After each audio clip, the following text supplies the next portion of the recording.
like to thank everyone for joining us this morning. We want to talk a little bit today about some new tools that are available for looking at marsh migration and trying to leverage existing products and tools towards developing conservation plans for Long Island Sound marsh complexes. And this work is funded by EPA and NEIWPCC, Long Island Sound Study, and with partnership from Department of Environmental Conservation. And my name is Jonathan Clow with Warren Pinnacle Consulting. And so we'll see if I can advance the slide here. So starting out just with a disclaimer right up front, although this was EPA funded, it hasn't gone through EPA peer review, so it's not a EPA endorsement or an endorsement of Long Island Sound or NEIWPCC. So I want to start out just with some quick introductions, and we have a fairly full meeting, so I don't think we're gonna, it's always a little awkward on Zoom to go around and introduce people. So what I would suggest is people can introduce themselves on the chat if they would like, just so the room can know that you're here and what your position is and how you're related to this this issue of marsh planning and conservation plans. For our project team, I will let Vicki O'Neill introduce herself first. Hi, this is Vicki O'Neill. I am the Long Island Sound Study Habitat Restoration and Stewardship Coordinator at New York State DEC, and I work with NEIWPCC. Marco, do you want to introduce yourself also? Marco, good morning, and I've been working with Warren Pinnacle since 2011, and particularly with the SLAM model. Thanks. Right, and as I said, I'm Jonathan Klaus. So I've been an environmental consultant since the mid-1990s, doing a lot of work for EPA, and have worked with the SLAM model on and on. Oops, Marco, if you have a chance, I see that there's people trying to. Oh no, those are chats. Good. I wanted to make sure. Oh, there's some people in the waiting room. It's a little. Yeah. Do you want? Yeah, I can meet them. I can admit. Yeah, that sounds good. If you see them. All right, sounds good. That's good, just because I might be a little distracted. Yeah. But yes, and the model started out with some very simple roots back in the day. It still remains a relatively simple model, but there's a lot of sort of complexity and computational intensity that's been added through the years. So, we've kind of gone through introductions. We're gonna sort of go back and forth between presentations and a few hands-on trainings, because we have we want to introduce to you this lightweight web GIS that we produced for this project, and hopefully there'll be no technical difficulties with that. But and then we'll go a little bit deeper into the project details, and then a little bit deeper in terms of what you can get out of the web GIS, the type of data you can get out of it.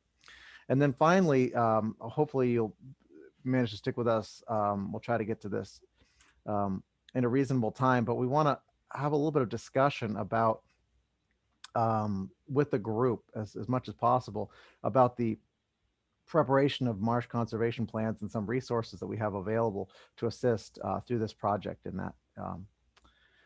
So, okay, the project overview, I think we're going to talk about all this. I'm going to just jump right over that slide. The purpose of this, many of you are probably aware of some model projections that we've been doing for the last 5 or 6 years, funded by NYSERDA primarily, working with the sea level affecting marshes model, which we'll talk about briefly coming up. But we have projections for the entirety of coastal New York State in terms of marsh migration and marsh fate at a 5-meter interval. But some of the data that are available through that are a little bit difficult to access because they require GIS expertise, especially sort of to cross-reference to what is there geographically and land ownership. And so part of this process was to work with a technology called Leaflet that helps you develop sort of simple and lightweight online viewers. And that's what we want to present. That we also have some results of our data analysis, is that process, because the ultimate goal of this project is to work with teams and to develop some marsh conservation plans. And so we'll discuss that process, but we'll be hoping to work as we roll this out through these 4 different meetings to develop some cooperative agreements and work over the next 3 months in terms of producing some plans. And then we have some funding to participate in community workshops to roll out the conservation plans as well. Now, we were hoping to travel and meet with all of you in person, because that certainly helps in terms of developing sort of cooperative agreements and getting to know each other. But of course, that turned out to not be possible. I already had Zoom freeze up on me once this morning, so keep our fingers crossed it doesn't happen again during this, but you'll have to be a little bit forgiving, because they just changed their interface on us. So we're muddling through a little bit of online meetings, but I'm sure you're all familiar with that piece. The other thing that I wanted to point out, just in terms of this meeting, is the fact that this is being recorded. So if you don't want to be recorded, then you have to stay on mute. just a little heads up on that.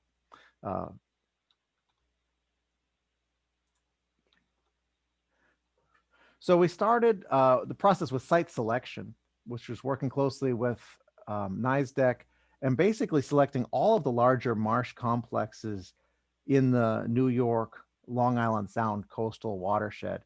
These are the 20 areas that we had highlighted, moving from Westchester County all the way out to Suffolk County.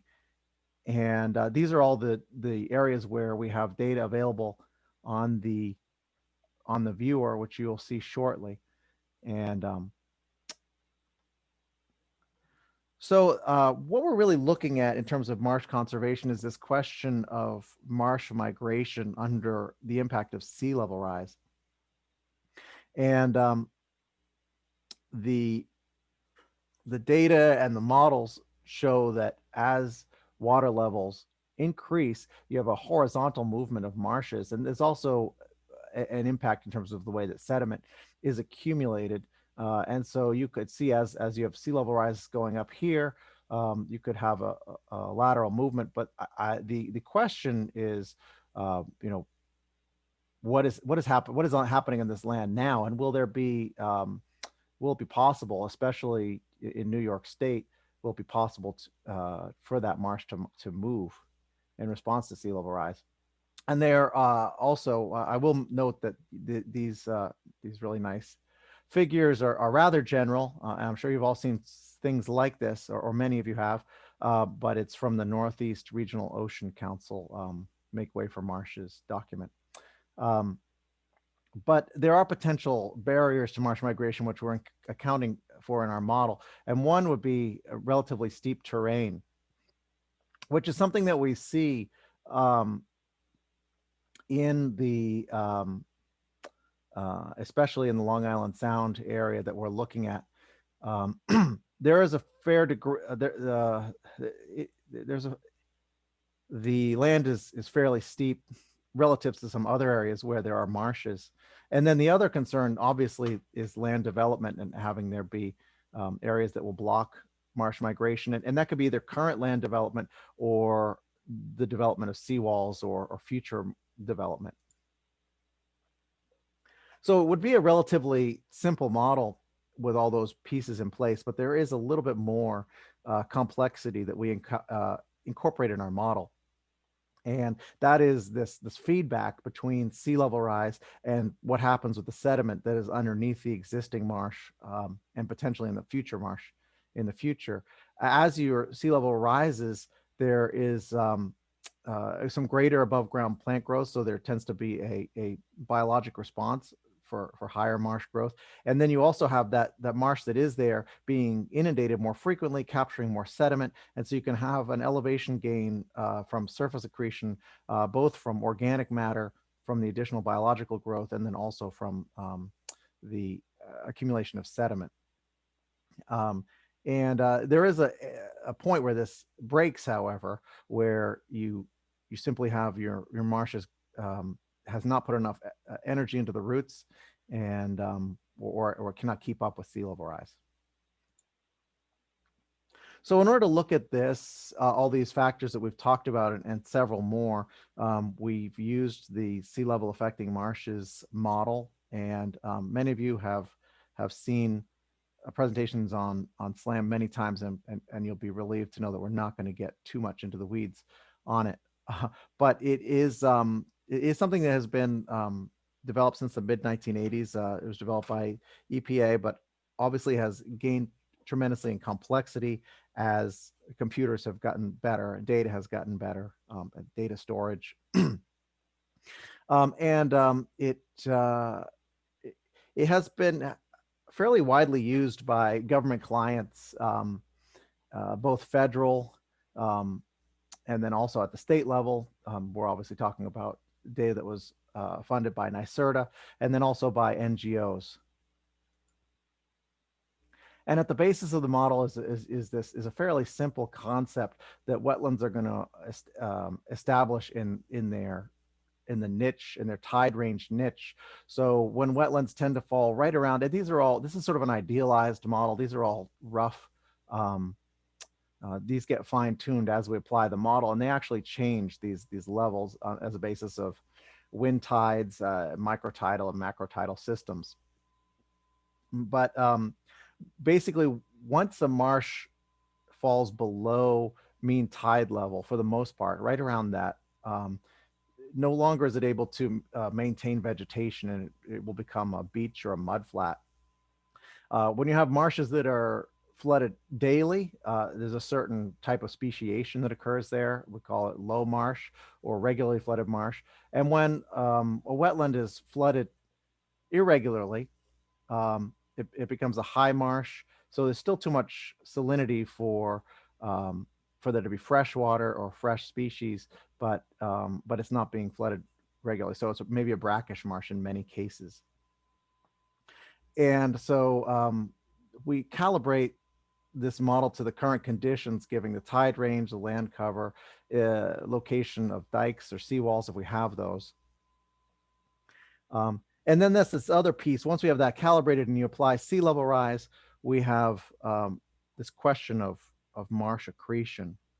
And we've done this in several ways. We've done it mechanistically, and we've done it using external, using set data to try to get this relationship of how much sediment is accumulating and how much elevation is accumulating as a function of where the marsh is above the mean tide level. And so what you can see is if you start, let's say we're starting with a marsh that's really up high here. It's that these are units of let's say these are units of the tide range. So this is above the high tide range. It's not being flooded very frequently. And there is some organic matter accumulation and some occasionally inorganic matter accumulation. So you do have, in this case, we're looking at an accretion rate of around 2 millimeters a year. As sea level occurs, as we were talking about, you have that feedback, and you can have it move up this curve all the way up to 6-7 millimeters a year potentially. In some areas, this is kind of a function of the amount of sediment that's available. So in some areas, we've seen measured accretion rates above 10 millimeters a year. And then at a certain point, it starts to lose that capability and gets to an unstable area where the marsh breaks off and is lost. So it gives you a sense in terms of the current marsh fate, how long it can keep up. And just as a reference, if you had a marsh that was accreting at 10 millimeters a year, so up here, it would be able to keep up with about 1 meter of sea level rise over 100 years. So that's sort of a medium scenario. So there is some capability, at least especially at these lower sea level rises, for marshes to keep pace with this. And Marco's going to show some data about how we parameterize that curve in his section using New York specific data. I will pause now and see if there are any questions either through vocalizing or writing it in the chat. And No questions in the chat right now. all right, great. So I'll just give it one more moment here.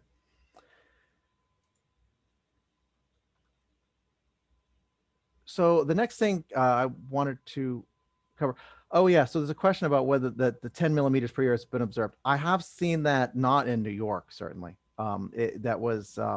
It's probably some set tables in New York that are really in short term. You could potentially get that. We try to look at long-term set data, which is surface elevation table. But where we've seen the long-term 10 millimeters per year has been down in the Gulf, where there's really high sediment and also high sea level rise. So you have the marshes or subsidence creating high relative sea level rise. And in those areas, there are some areas where, yes, there's been observations of over 10 millimeters a year.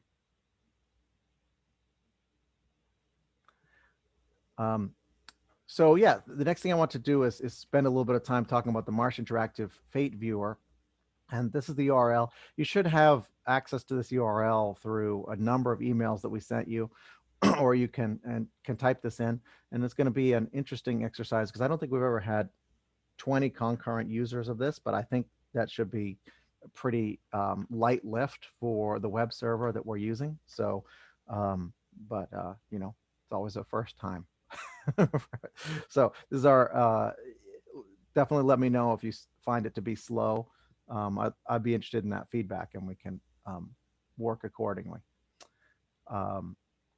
So before I start showing that myself, people that are familiar with SLAM will know that it has a lot of details. This is what a classic SLAM map looks like, where you have a number of different kinds of open water, breaking out between open ocean. This is all estuarine open water in this case, but then also potentially some tidal creeks or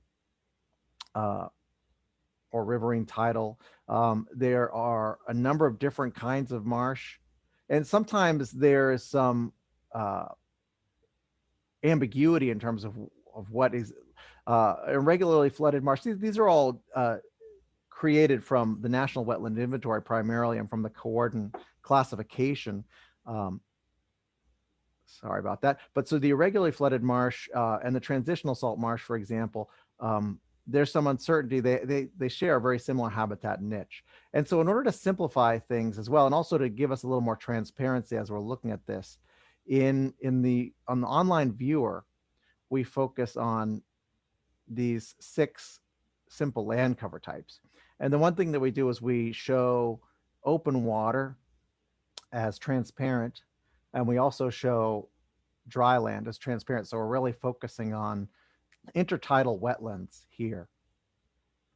And so we have this low tidal category, which would be an area where at low tide, you would see exposed land, but the elevations are too low to support vegetation, at least according to the modeling and according to the calibrated modeling and the data that we have.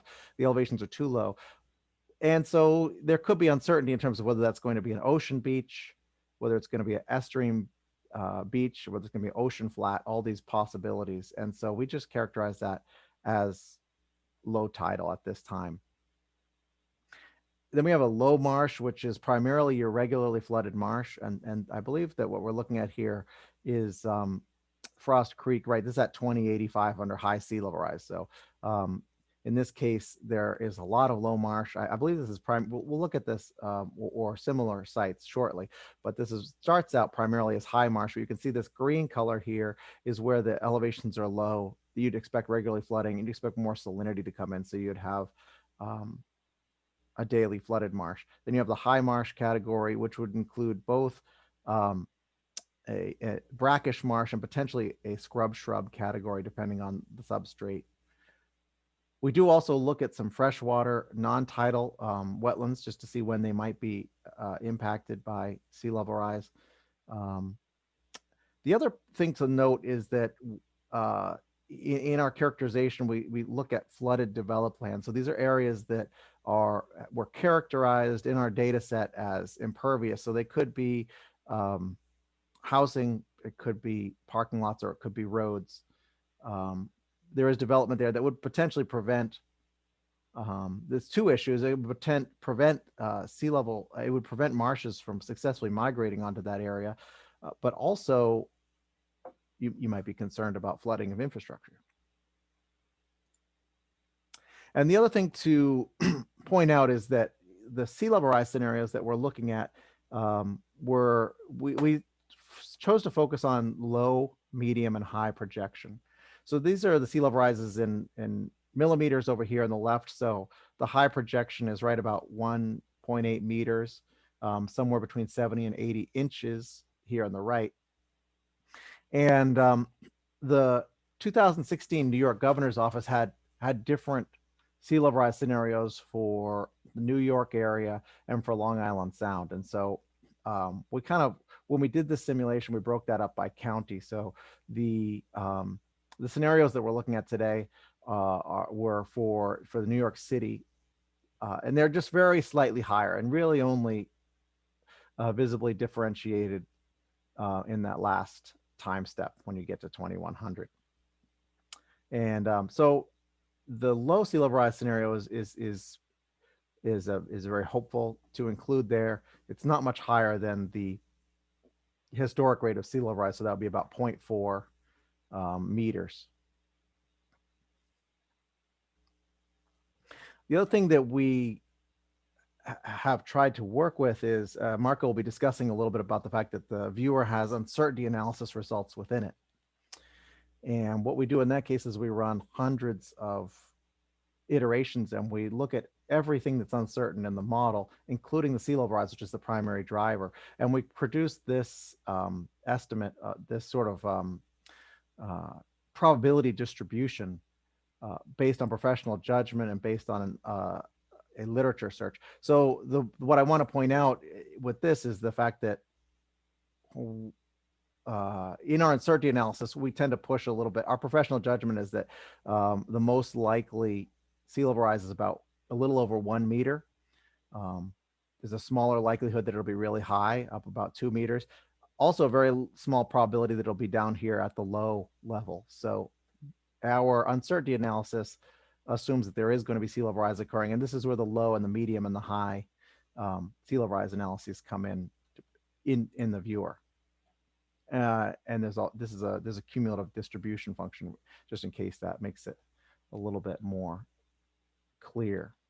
Although I don't think I don't know whether how people feel about viewing uncertainty, but so I'm going to take a look now, just lead through what the viewer looks like at this time, and you can follow along with me if you have multiple screens, and then we'll do a quick hands-on exercise.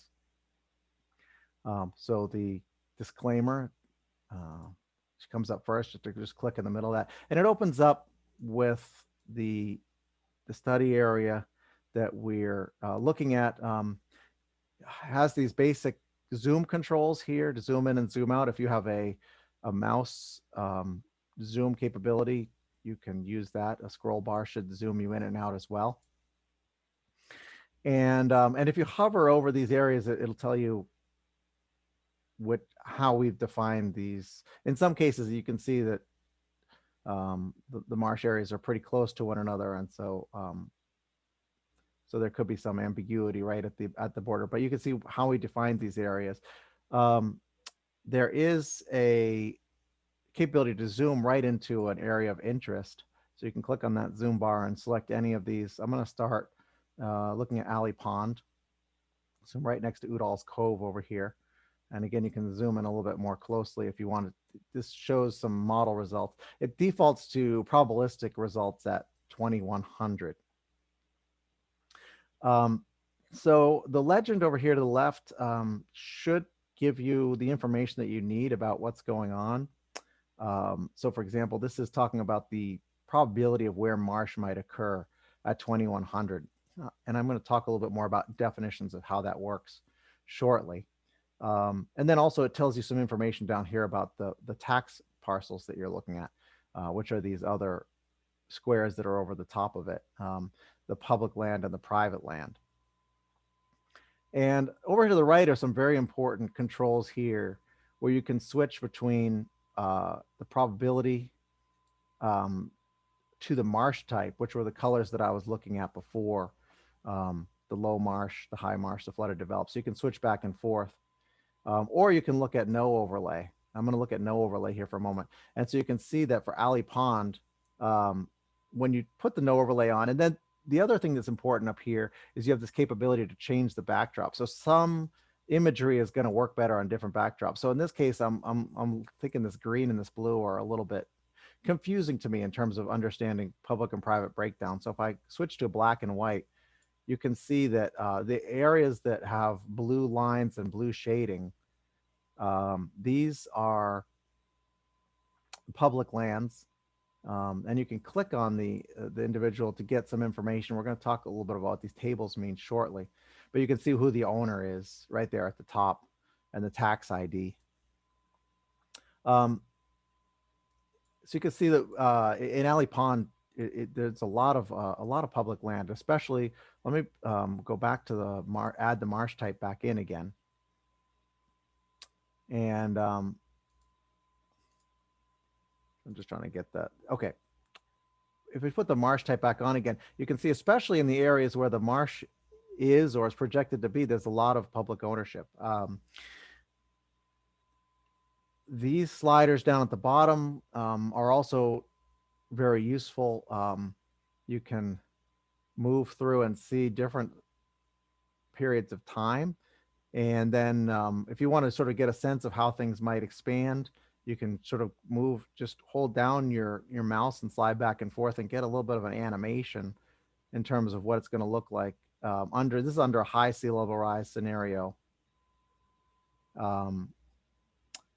And you can also choose the upper slider here brings between low, medium, and high sea level rise. So let's say we looked at 2085. We want to see low, medium, or high sea level rise. You can see that there's a big difference in terms of what the marsh footprint is, and also the marsh type, because you have this low marsh. You start out. Let's go back to the current condition, which is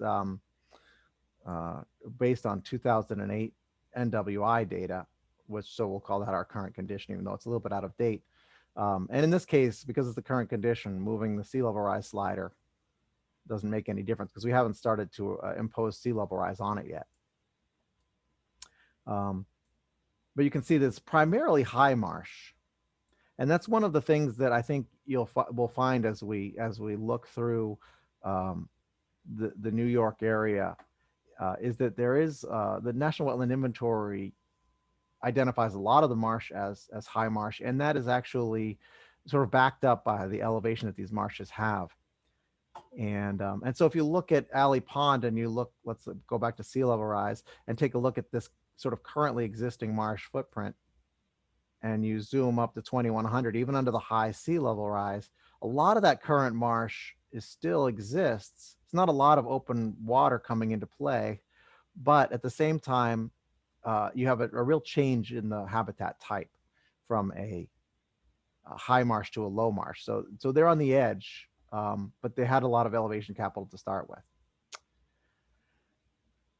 So continuing to look at these, one of the options that one of the things that we noticed is that, or actually one of our test users noticed, is that this sort of blue shading can, especially if you're looking at probability maps, can make it a little hard to interpret the probability maps. So we have the capability of just hitting this no colors button here to the left.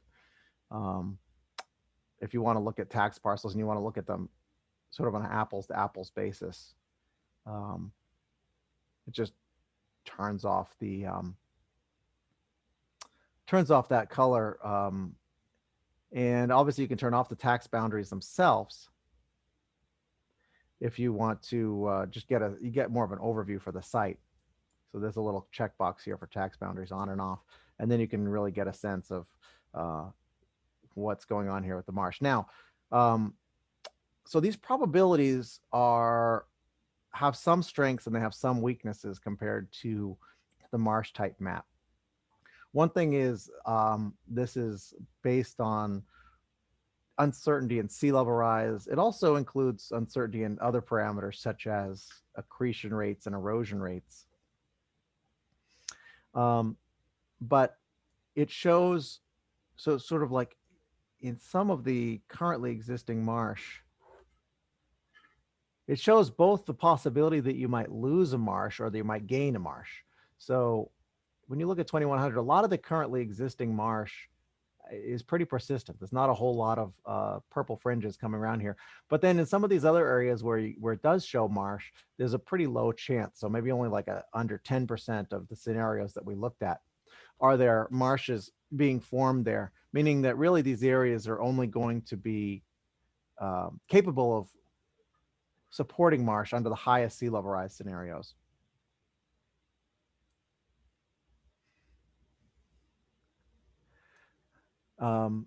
But the thing that it is not showing also is it is not showing the developed versus undeveloped footprint. So if we go back to the marsh type and we look under high sea level rise, you can see that a lot of these areas that are listed as having potential marsh are currently have major roads on them.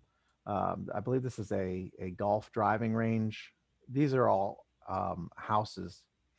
So there's probably a number of potential issues for there being viable marsh. So that is a weakness of the probability map, is that it at this point it's just showing where there could be marsh under the best case scenario, where everybody basically just lifted up all barriers, restored all barriers, and allowed marsh to expand there. So looking at these maps together, I think gives you a good sense of what's going on.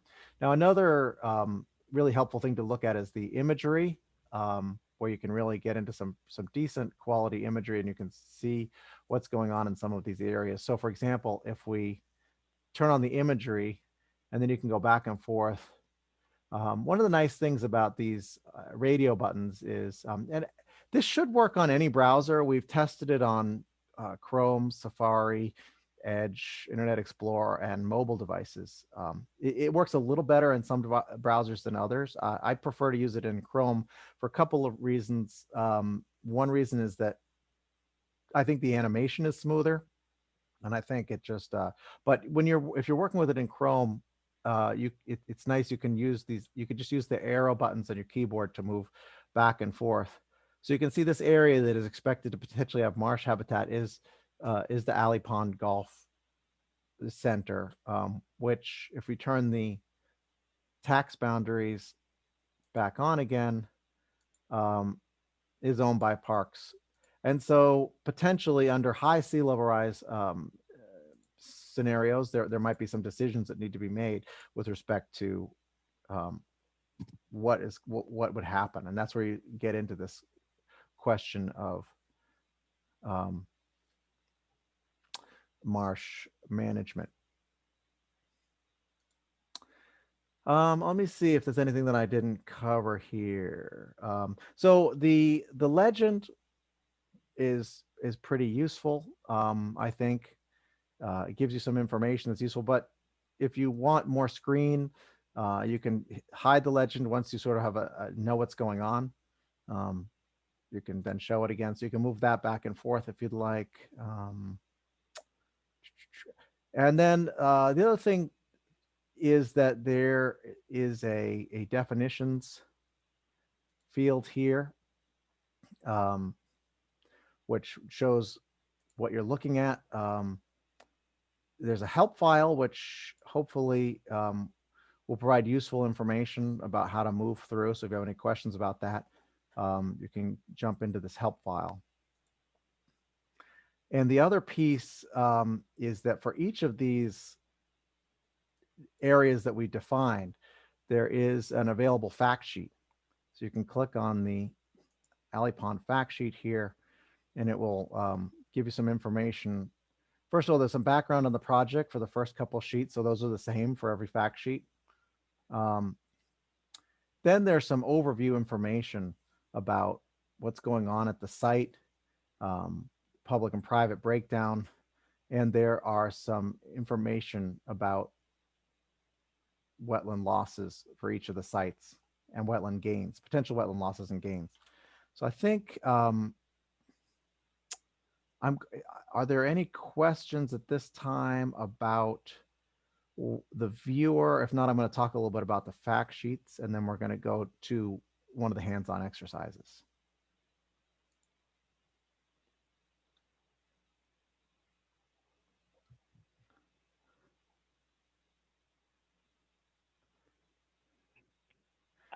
So I just, there's some questions in the chat. I don't know if you see it, but it's just asking about expanding the model a bit.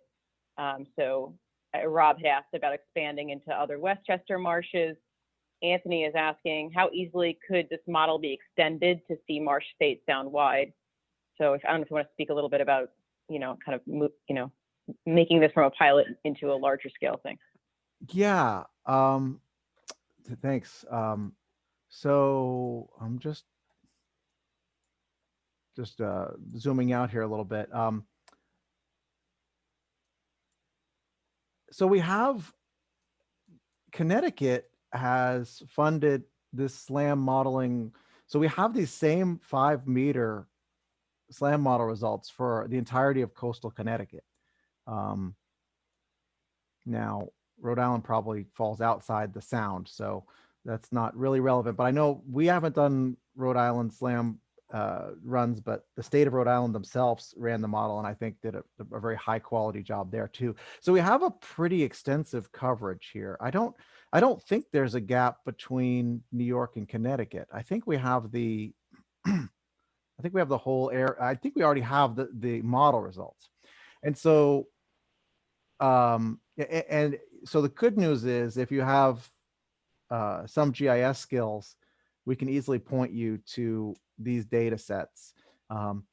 The extension of this and creation of a web GIS, a lot of that, the infrastructure in terms of building the lightweight GIS has been done. And so adding additional data sets, I think would be a pretty low cost, proposition. One of the issues that we had, it was just finding, there have been a number of delays in this project. Most importantly, we were trying to figure out what was going to happen with COVID, because we were hoping to travel in the spring and bring this all to you. But there was another significant set of delays just in terms of getting the tax maps and rights to those. And so there could potentially be some limitations there. But I think extension, first of all, it already is extended fairly well, but I also, and I think one of the issues, so I think we have data for all of Westchester County. Some of the NWI data for Westchester County was older. And so we could probably refine the Westchester County model results if we have some better land cover data. But that's, we can continue to talk about that offline, but that's sort of the quick answer on that. Yeah, and I want to add also, I mean, the simulations, other than maybe updating if there is some newest,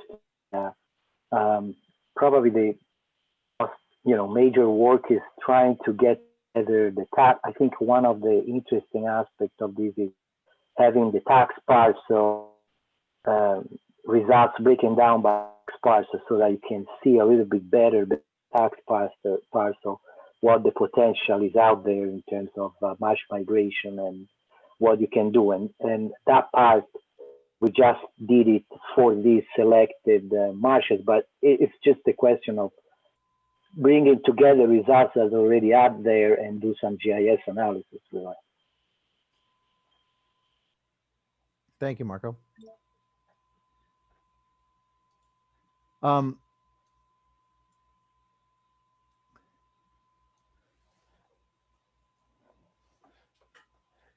So I just want to spend a moment looking at these fact sheets. I think they're fairly self-explanatory, but the initial point of the fact sheets was to provide this overview of a site, one of these defined larger marsh complexes.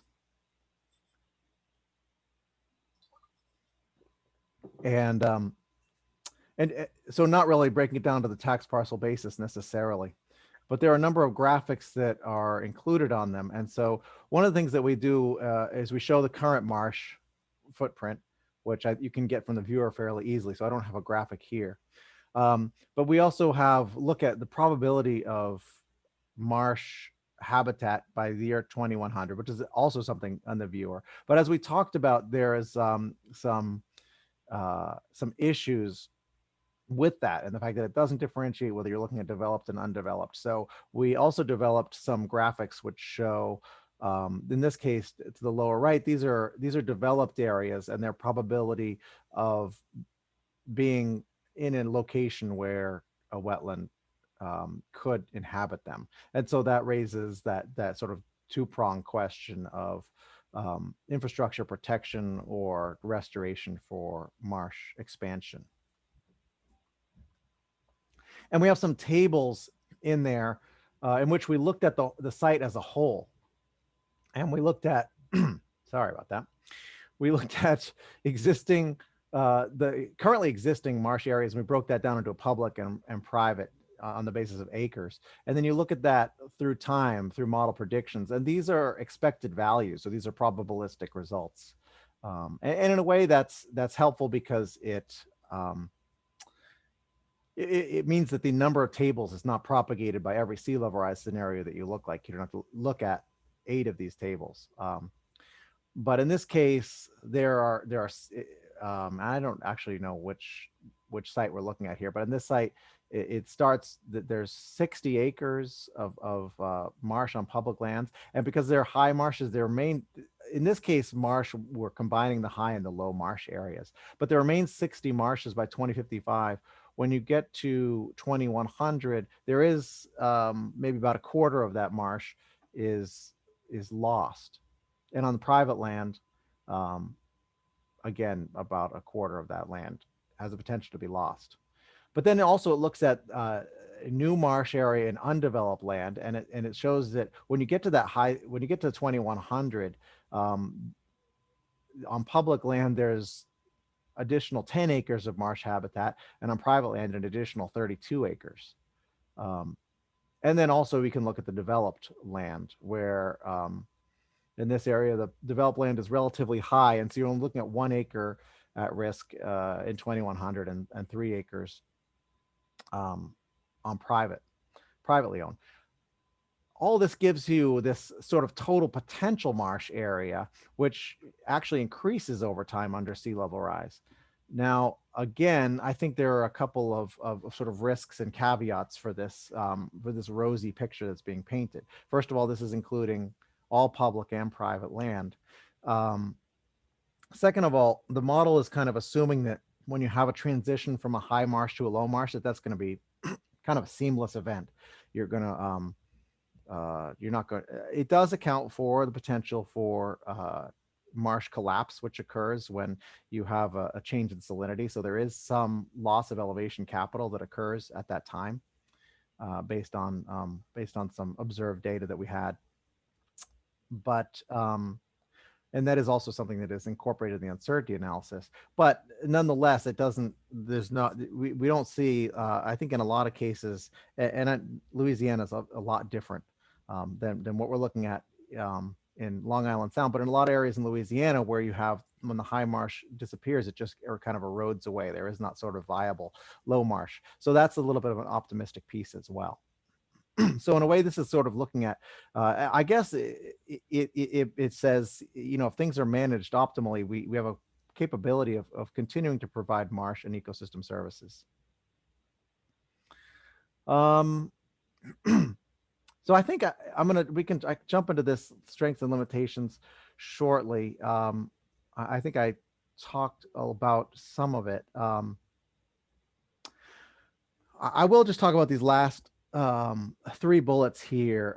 One of the things that's interesting to look at is you can go back to the National Wetland Inventory viewer. They have a very nice web interface and look at the initial conditions.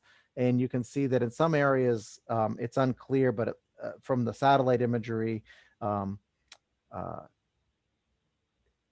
there's some uncertainty there in terms of whether there's currently marsh there or not. And then another important piece, which we will continue to explore as we go through this workshop, is the fact that we're not taking into account substrate. So we have, if you have, there is sort of an indirect estimation where the model tries to assume whether there's going to be beach that occurs there or marsh, but there's a lot of uncertainty in that calculation. So in some cases where we're calculating that there's going to be a marsh, there might actually be a beach under additional sea level rise. And then we've already discussed the fact that, well, I don't know that I did necessarily, but if you're looking at the migration of marshes, it's not taking into account the fact that some people might protect their properties with to the extent that they're allowed to legally. Okay, so with that, I think let's take 10 minutes and let's go through this. Hopefully you all have this first hands-on exercise. Let's see if I can find that.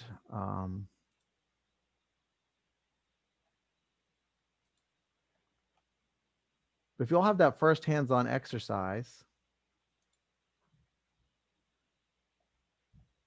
there we go. I have some of these, got it. Some of the chat box is over a dialog box. Okay, there we go. Let's see if I can get in here. Okay. Let's look at this, this first hands-on exercise where I'd like you to, you go to the viewer, go to Udall's Cove and just kind of go through these bulleted steps. They should be fairly straightforward. And let's just discuss. We looked at Alley Pond so far. Let's take a look at Udall's Cove, and then this could be a good chance for bathroom break if anybody needs that, and let's reconvene at 10 o'clock and discuss what people's thoughts are and answer some questions. And with that, I think I will pause the recording. All right, to catch up people that are watching. No, I'm just kidding. So the topo map is more just kind of like, you can see here are the topo lines, and I don't even know what the contour interval is. Sometimes they might be labeled. So that's more just like, I think it's just kind of a useful, it has some information here like the way that the houses are represented, the development, and the boundary here between counties and towns. So it has some strengths, but actual elevation is not a strength. But yes, the reason for that being the case, looking back at this marsh type, is that in terms of our current condition, we have a lot of this high marsh here, according to the LiDAR data that we have, which is pretty high quality LiDAR data and penetrates into the marsh to the best of its ability. But this high marsh is both high marsh in its characterization in the wetland inventory, but it's also high marsh in terms of its elevation capital. It tends to be pretty high up there. And there's a pretty high tide range in this area as well, which really helps marsh to persist. Because if you think about it, if you have a very small tide range, like some areas down south where the tide range might be, as low as 10 centimeters or something like that, and then let's say add a 1 meter of sea level rise on top of that, then you've basically completely, that 10 centimeter tide range is completely overwhelmed by that 1 meter of sea level rise. Whereas if you have a tide range that is greater than 1 meter, then you're only sort of fractionally moving the tide frame within that. But most importantly is this elevation capital issue here. Now, the other thing so as you're moving through the years, there's two things happening. Sea level is rising, but the marsh is also moving up slowly, and then it starts to move up more rapidly as it becomes more flooded. This is low sea level rise. Let me look at high sea level rise and get a better animation.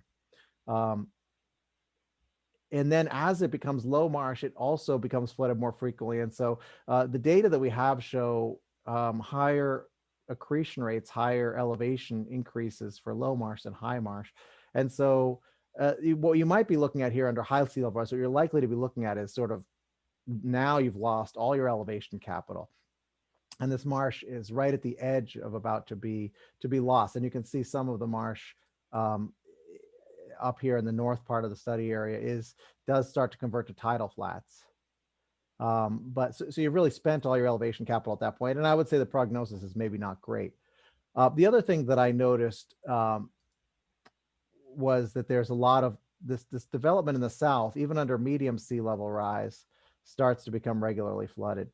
Not tremendously so, but there's a pretty big gap between the medium and the high sea level rise. So, and maybe the most likely sea level rise is slightly higher than the medium. So there is this other consideration in terms of what's going on down here in the south of the study area. Is something else that I noticed. Okay, and then talking about the strengths and go ahead, Mark. I wanted just to add, since we are here, the other, maybe she was asking at the beginning if it's also the elevation. Really, when you look at the tide and elevation, if you look at the probability map and you forget a second the colors, but you just look at how the extension of that probability map, that basically gives you an idea what it's going to be flooded under highest sea level rise scenario. So definitely, for example, on the western side, there is an elevation that is just higher. So there is no space for the marsh to actually kind of migrate inside, while maybe on the south, there is a little bit more area that can be flooded and can be viable for marshes.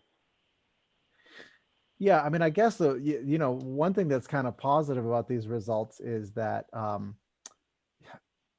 these houses, we're not looking at situations that we look in other parts of where the houses are going to be subject to flooding. The houses also have elevation capital to maintain up to 2 meters of sea level rise for the most part, and not undergo additional flooding. But yeah, so the topography plays a big role in terms of how this expansion occurs. So the other question that I wanted to touch on was, did people have comments about the strengths and the weaknesses of the probability approach versus looking at the marsh type?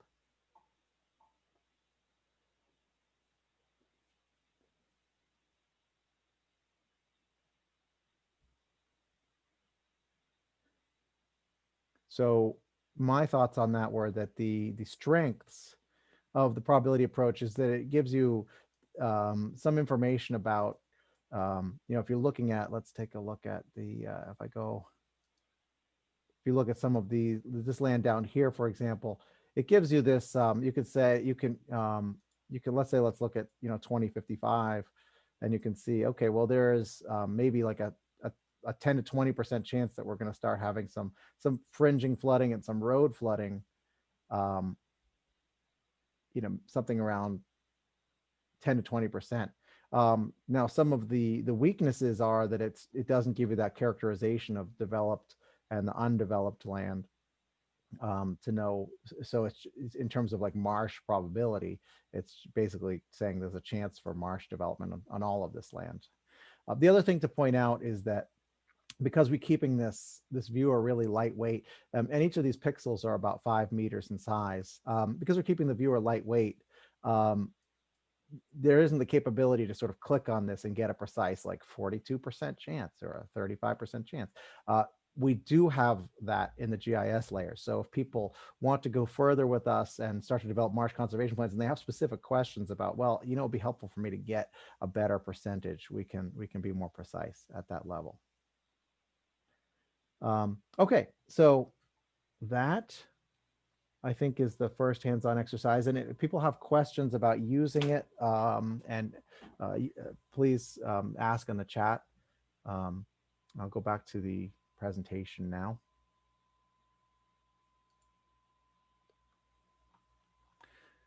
So I think we've covered this okay for the moment, and the hands-on training.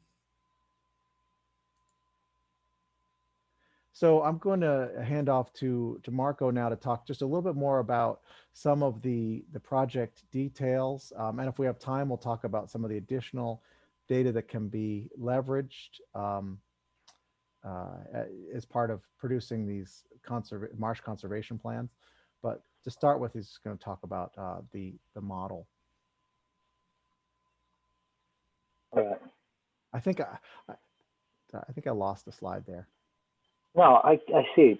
Okay, that sounds good. I think maybe you just switched, the order got switched, but that's fine. All right. And you keep going, right? I'm not going to share my screen. Yeah, I think that makes sense. Can you move through? All right. Sure. So on this section, we kind of want to go a little bit on the more details without going too really deep. But for those of you that are not so familiar with SLAM, I know that many of you probably have already gone through this and they know some of these things. But basically, the idea is when we have SLAM, you have lots of different data sources that we combine together. So we have elevation data, typically LiDAR data, that are now these days become very detailed and precise. But as there was in the chat before, somebody was commenting about, for example, if the water treatment plant is in high elevation, when there is a probability that everything around gets flooded. Sometimes the LiDAR data doesn't catch that because there is a building there, and sometimes the quality of the LiDAR might be that doesn't get really the elevation of the ground, but the elevation of the top of the building. But these days, things are getting much better for this data. And then, so the topography, as we discussed before, is one of the most important aspects. Then you have the wetland layer, which is basically the land cover layer. Typically, we get from the National Wetland Inventory, but there are also layers that are available, for example, from NYC, in the case of New York City, that are more local and more details about the local properties of the land cover. And then there is a lot of other information of data that basically determine how the water can flow through this land cover. So the dikes and impoundment that will impede or facilitate the water to go through a path. The impervious, which is basically the difference between what is undeveloped from what is developed from a parking lot, for example. And then the erosion rates, which are the erosion of the coast, that basically gives an idea if you have increased water or tides, the coast is going to be eroded. Next. And so once we put together all these data, the model, as Jonathan has shown before, basically divided the landscape of different type of ecosystems: the open water, mud flat, the low marsh, that is the marsh that is flooded regularly, a marsh that is higher in elevation, and areas that are actually dry. And these are relative to the sea level. So the model is relatively simple. Basically, once you have how the landscape is within the current sea level, once you have higher sea level, the sea level starts increasing, all these ecosystem gets increasingly flooded, and so then you start the dynamic on how this will change in the future. And the work that we do, most of the work initially, is really to ensure that the initial data, they all make sense. So basically, we combine together the information about the landscape, land cover, and the topography, and make sure that everything makes sense, in the sense that if you have in an area that is identified as dry land, but in our model, we see that based on the topography and the tide all the time flooded, we kind of go back there and see if there is something we are missing. Maybe there is a dike that we are missing or something else. Or maybe areas that vice versa are coded as marshes, but we don't see, based on the tide and the topography, any water coming in. We go back and try to see if there is any other path that we are missing. Maybe there is a culvert that is actually allowing the water to go through in those areas. And so we do this very initial kind of calibration of the model on the current condition. Once we get that, then we add the sea level rise, with the sea level increasing, and we start looking at how this landscape change. And one of the aspects that is really important next, as Jonathan has described before, is the feedback. So basically, once we increase inundation, let's say you have a marsh that is high in the water table, in the water level, as soon as sea level rise starts increasing, then this marsh tends to be go underwater and be drowned.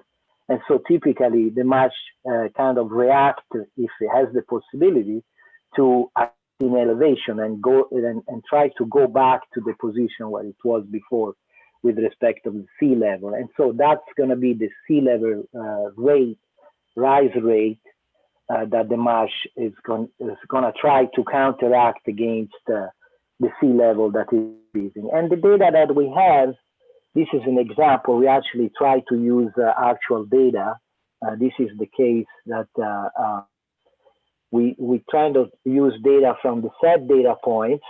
Gives us an idea of elevation change over time.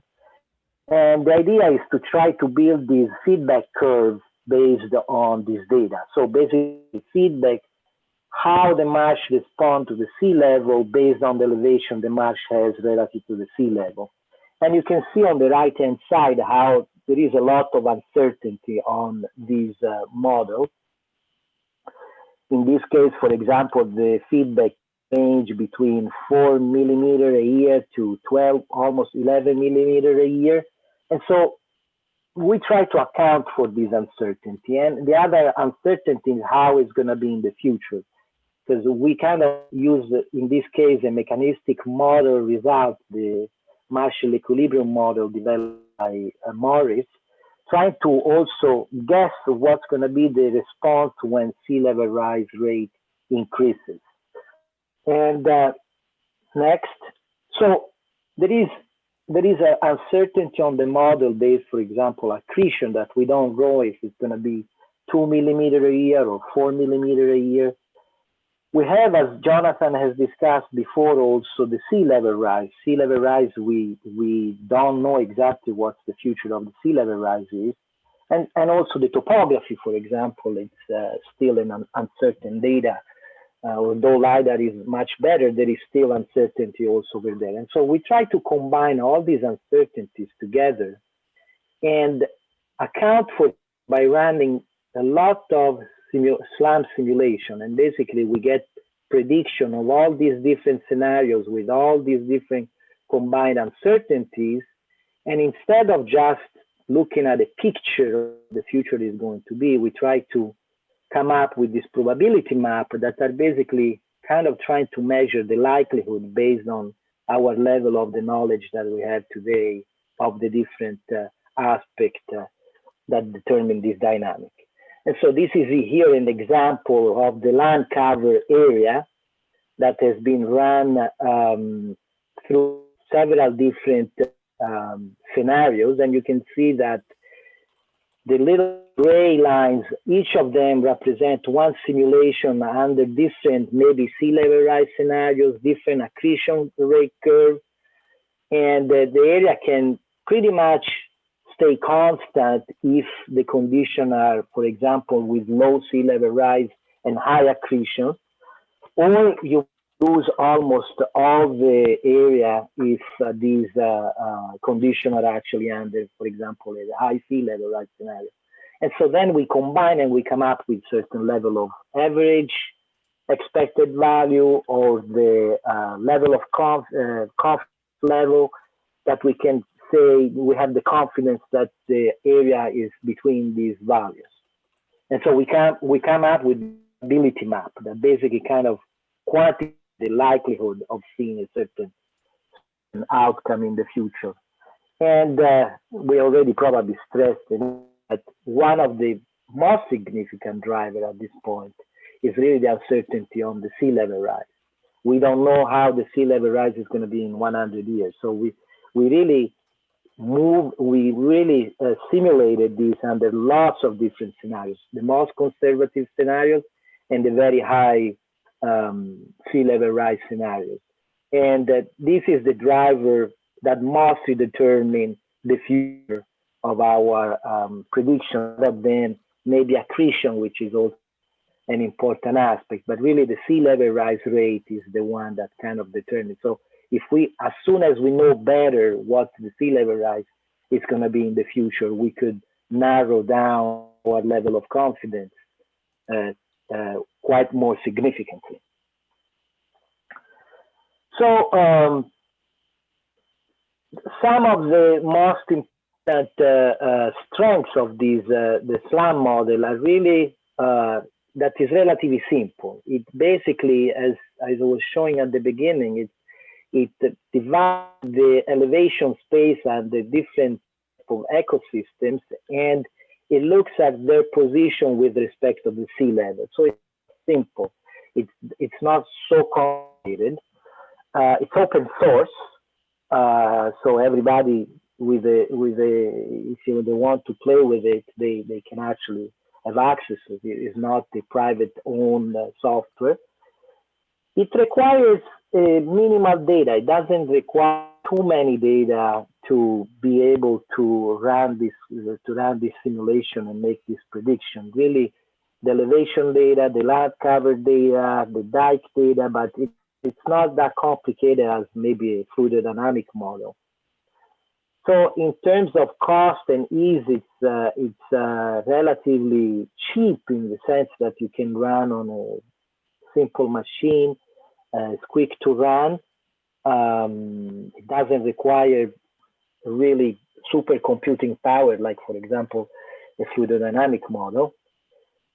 And even if it's simple, it still contains most of the processes, and some of the processes are maybe modeled in a simple way. But as I was saying before, you have a trade-off. You know, you want, maybe you can go to more complicated model, but having the sea level rise, for example, or the accretion data that is pretty uncertain, it's kind of, you have to decide what is your trade-off. If you have that uncertain level, there is no point of getting, my opinion is not getting a complicated model, because anyway you have that uncertainty there that it's pretty significant.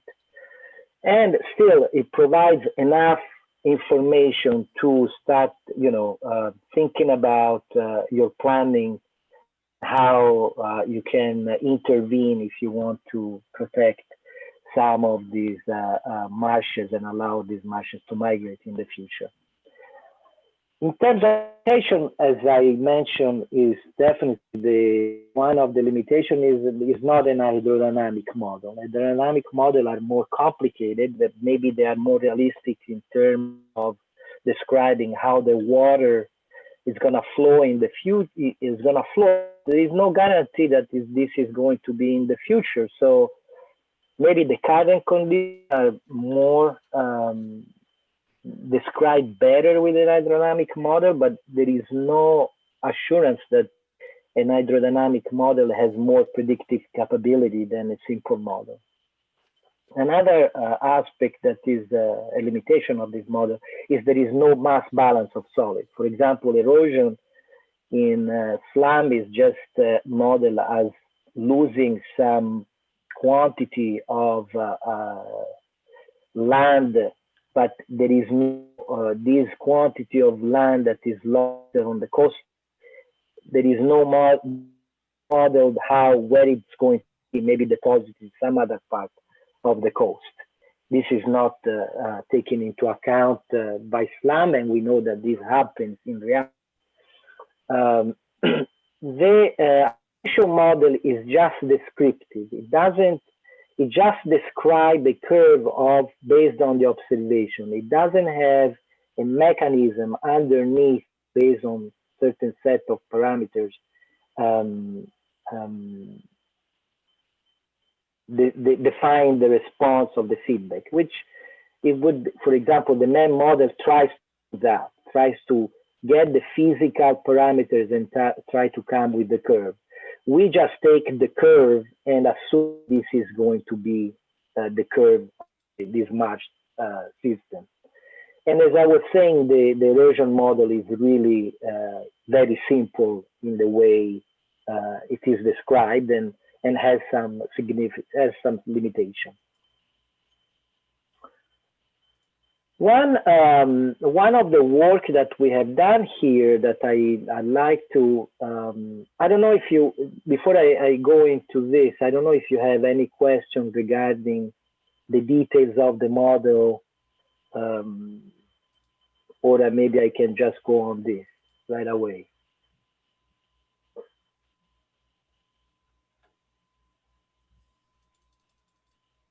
I know that has been kind of like a quick overview.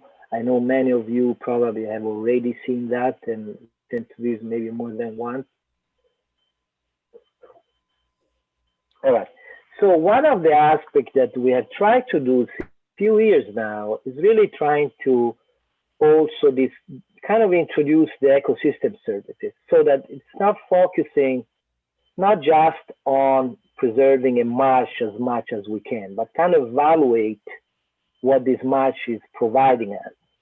This is a very important aspect.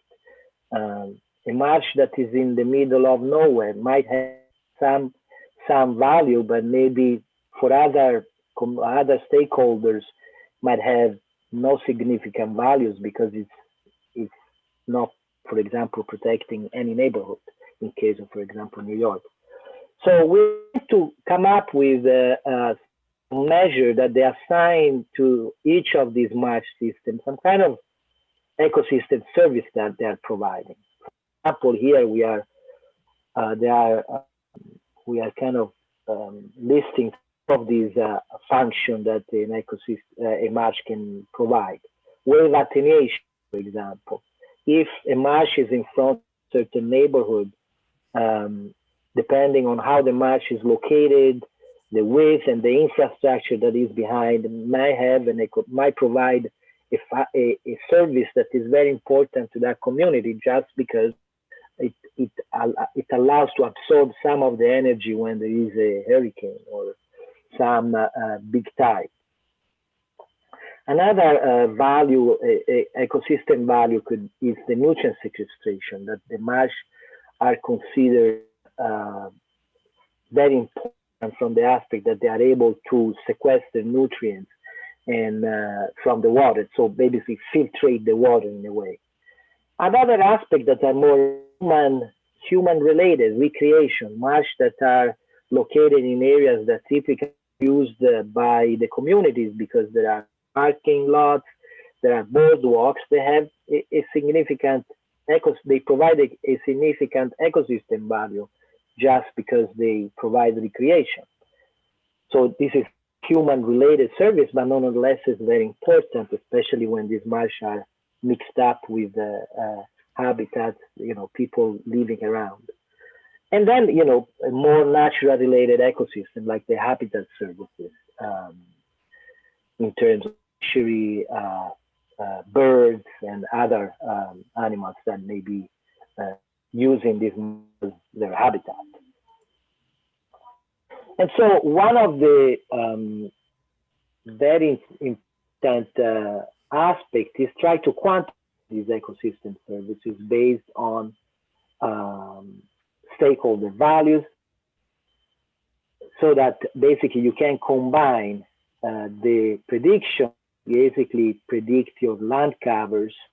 In this case, when you use, for example, uncertainty analysis, the probability maps, but in general, having the SLAM results that basically predict how the land cover might be in the future, and you combine that with the stakeholder values that they tell us what they value for that marsh system, and you combine this, and you basically kind of try to identify a certain ranking mechanism that basically prioritize your action or planning about you are able to give a value to this march system based on all stakeholder values, so that basically you can start thinking, okay, if this march system or this tax parcel provides me more value based on the input we get, this is where I'm trying to focus my effort in terms of either buying out, easement, or whatever planning action you have in mind. And so the expert system, the expert input are these are answering this type of question. What do you value about this wet? If you, or question like, if this wetland becomes fragmented or half, you lose half of it to sea level rise, how will this affect your utility that you right now have on this marsh system? And how do you value, once you have defined the services, what are the services that you value more? Because some may value more the recreation, some other more the habitat function, some other more the wave attenuation. So you try to combine all this based on your ranking. And you can really focus it. The way you assign these ecosystem values are really trying to come up with a quantity that maybe sometimes is just described. It's just qualitative. How you really value this marsh, and how you think this marsh serve for your specific, like fishing habitat or marsh recreation. And you can really, even if it's not something you can measure, like for example, wave attenuation, in theory you could measure the energy that's absorbed by the marsh based on its physical characteristics. But other values that are more qualitative, maybe it's a landmark, you can actually assign a number and then try to come up with all these lists and prioritize your action based on these ecosystem values.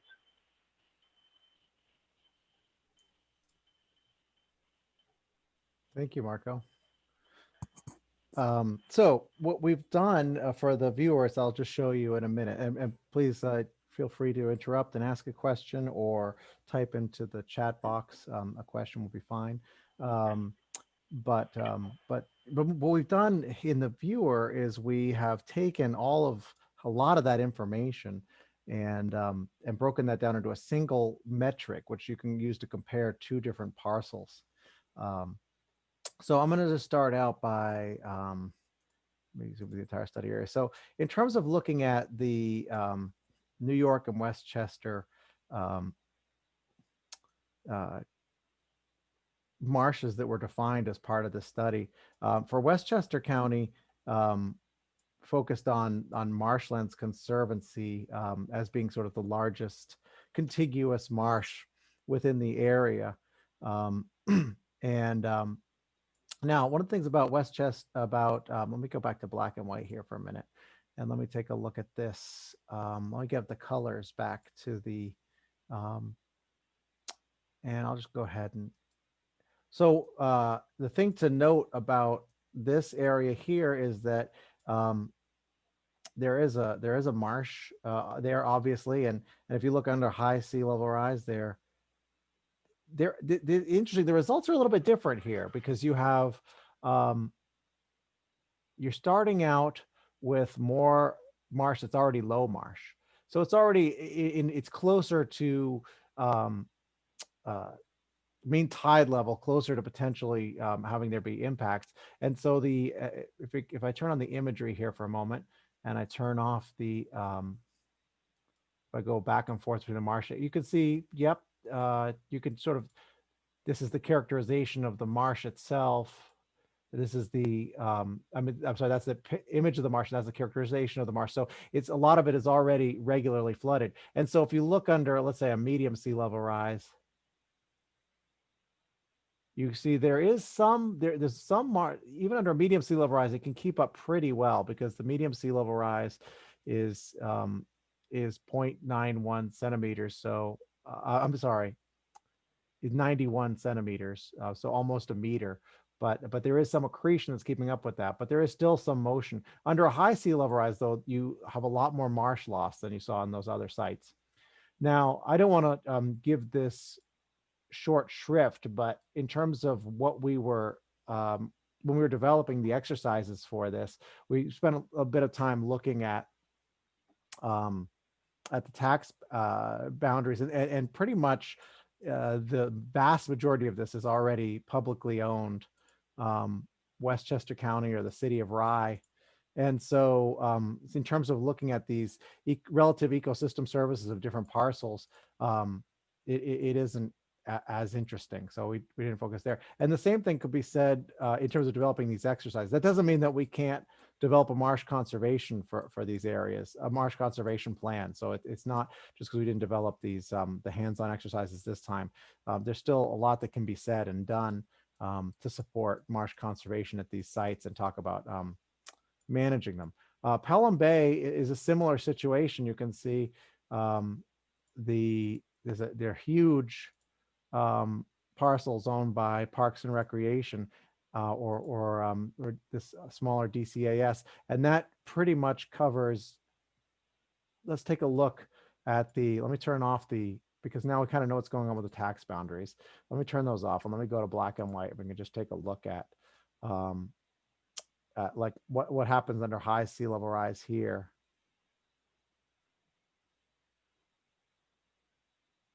So there's more expansion.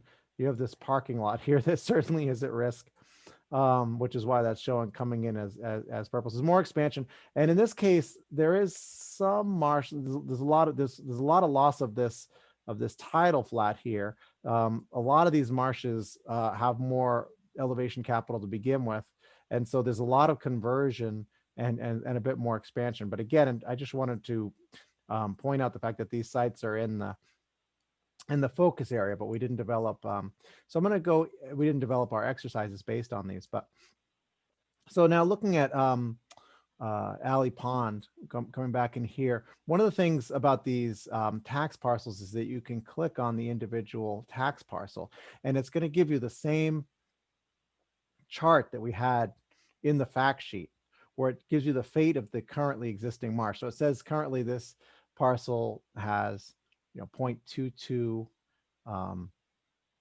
acres of marsh, and the prediction is it would lose about half of it of that currently existing marsh, but it has the capability to, let's go in close on this. It has the capability to replace itself on the basis of migration. So if you look at, let's take a look at. Let me look at the probability map, because that's kind of what's being integrated here. And you can see that. So basically what you kind of have is a strip of marsh that's kind of migrating, not very far, a small strip of marsh area that is predicted to be at least the potential for marsh habitat that is there. Now, if I take a look and bring up the imagery here and turn off the overlay, you can see, well, okay, it's predicting marsh currently, but this is one of the areas where we're entering into some uncertainty here based on substrate. First of all, it looks like a rather sandy substrate. And then also, let's look at the current marsh type in the current condition. So that may be more likely a beach. So it has the potential for marsh habitat. So this is one of the situations where, looking at this, specifically gives you a little bit more information. It gives you some sense of where the model uncertainty might be. Whereas if you look down in an area, so let me turn off the marsh type down here. I mean, this definitely is a marsh and is likely to be. So in terms of like, if you're thinking about expansion of marsh, an area down here is probably more likely to give you marsh services. Now, that being said, what I wanted to point out is the fact that along with this this table that we have that shows you the fate of the current marsh and the new marsh and undeveloped and developed land, and then that's sort of added up to give you your total marsh for each site. There is also this marsh ecosystem service value. So all of the information that Marco talked about, we went through a big project, and there's a linkage to a lot of project materials on all of the fact sheets. Oh, the modeling project website link is right over here.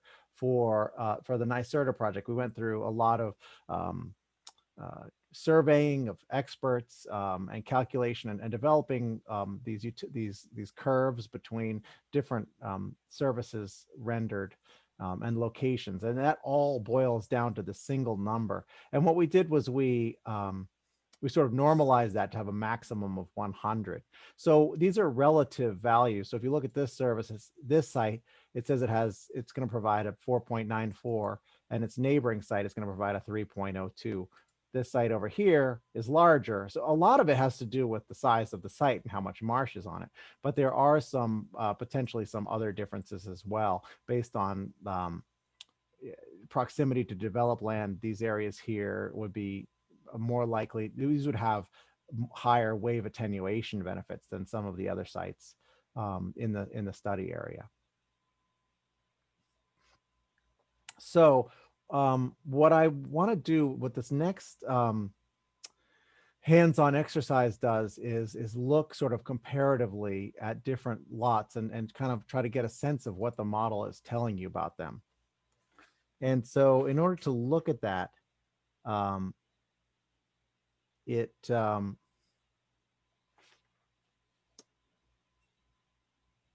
let's see. So, all right. The other thing I want to point out about these is that there is also under these tables is a definitions box, which basically describes all of these pieces that's in this box and what the table means. It's probably a little bit wordy. Hopefully the table is fairly self-explanatory, especially now that you've sort of seen these.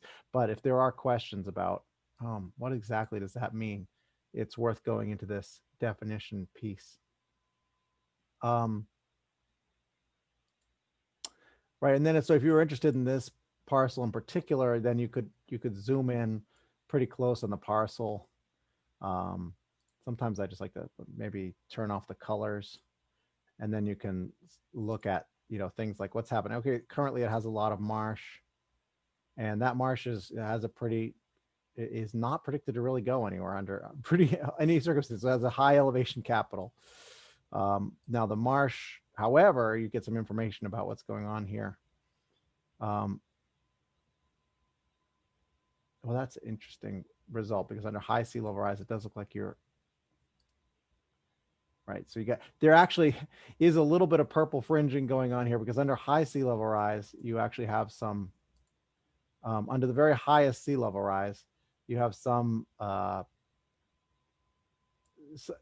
we're right at as I was saying, you're kind of right at the edge with this marsh capital of losing it. But you definitely have this conversion you have a potential for, already there is some low marsh there and some high marsh. And as you go through to 2100, you have some potential to convert to this gray color, which is non-vegetated low tidal flats. So in terms of this next exercise, wanted to spend a little bit of time trying to look comparatively at some different sites and get some sense of what the viewer is telling us. So for this, let's go ahead and turn off the overlay for just a moment. And I'm going to jump to Udall's Cove again, which is right adjacent. And at the northern part of the study area, you should be able to see this, this picture in your hands-on exercise. But at the northern part of the study area, there are 3 sites that I just,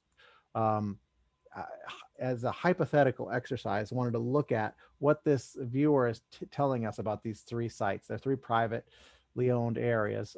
We've got this area here, which is get this sort of strange shape to it. And then this middle parcel here. And then this parcel to the right. And so there are some questions based on looking at these tables and interpreting these tables. So again, I think we'll spend about 10 minutes. So we will reconvene at 10:55 and look at some of these answers. And then, I'm excited to also, I will note that, a couple people had to leave early, and it's completely understandable, but I will note that we are really hoping to have some discussion about, this is what you're looking at here is really maybe the first half of the project results, which is the development of this lightweight viewer and the data analysis and the like. What we really, the goal of this project is the developing the conservation plans with groups. So if you do have to leave, please stay tuned or send us information about areas that you might, if you're interested, areas that you're particularly interested in, groups you might be willing to partner with, and just have that in your mind for the conversation at the end of this. So with that, I will bring up the hands-on training exercise. And that didn't render particularly well. I've been having a little bit of trouble.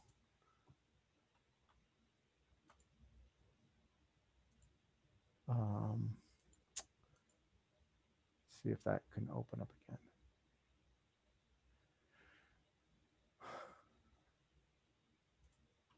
I would think that the Adobe Reader would be able to not crash so much when reading PDFs, but you have one job.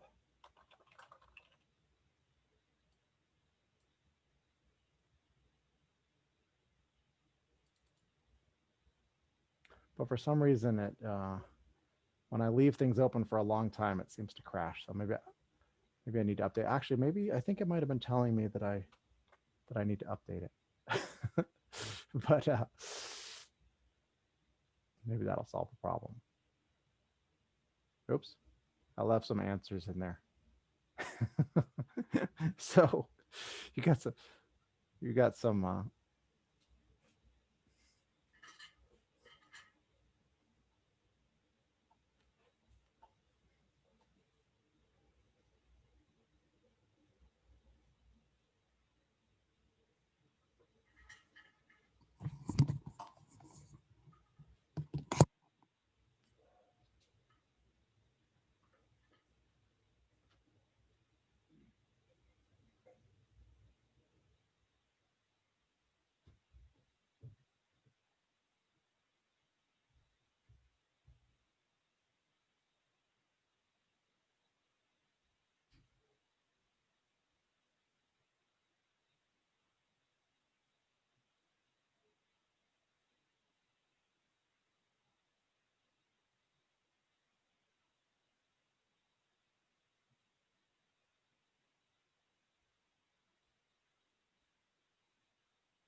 Jonathan.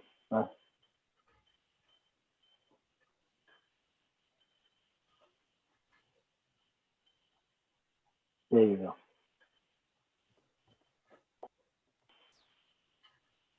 I want to scroll, but I don't have the control of the. There you go.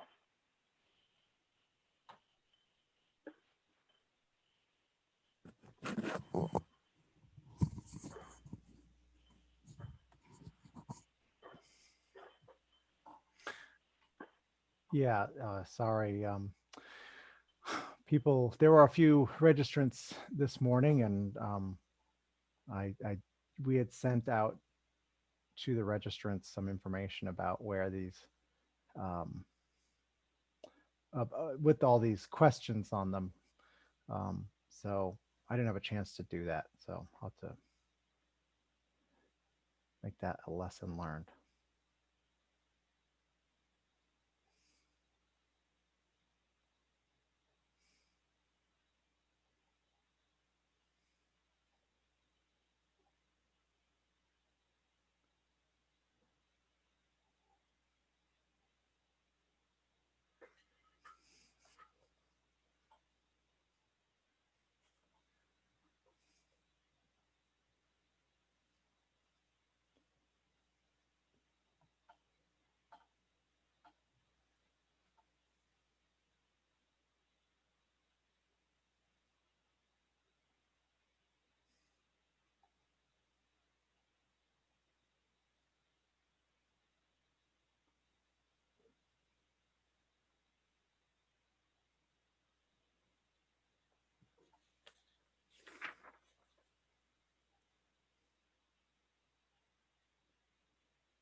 All right, well, it's 10:55 and I don't, we're running just a little bit behind. And so although we're almost done with the presentation and coming into the conversation, but I want to make sure we leave enough time to do that. So I'm going to just jump right into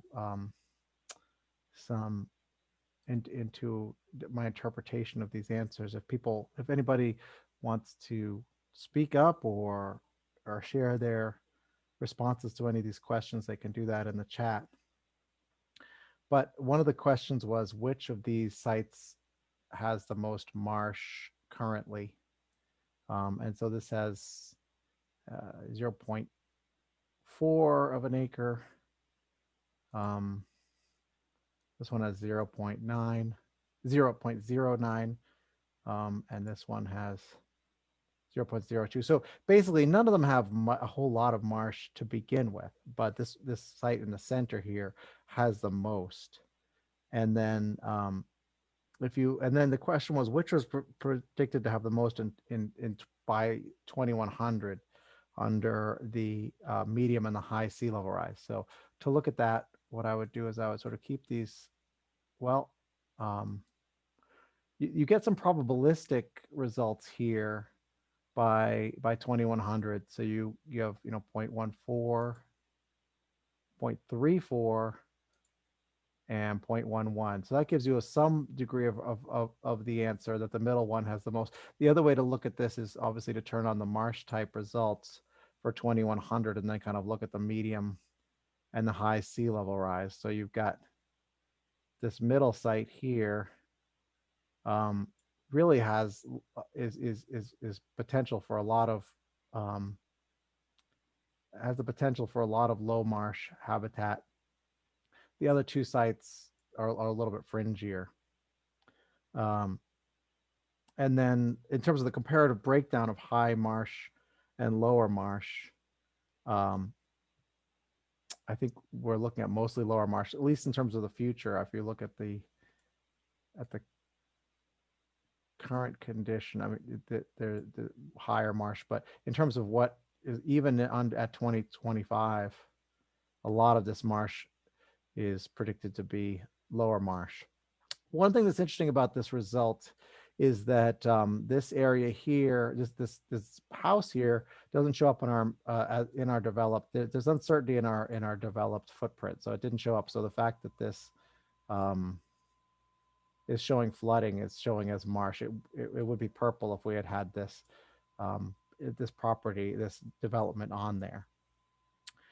So when we look at the comparative ecosystem services metrics for these sites, this is basically saying, taking into account all the probability, the uncertainty, and all the other pieces. This is from the current date through 2100, so it's a smooth integration through the entire time period. Comparatively, these are comparative. What's compared to have more? So this is about 2.5. This one has, is this on the right site? Yes. So this one has 6.8, and then this site here 1.6. So now I think when you look, the other point that I want to make is sort of looking at these two sites, these two upper and lower. They have very similar ecosystem service values. This one being a little bit lower, but one of the things to really consider here is the fact that this site down here is already contiguous. Let's looking at the current, it's contiguous to marsh already, and it has protection from waves.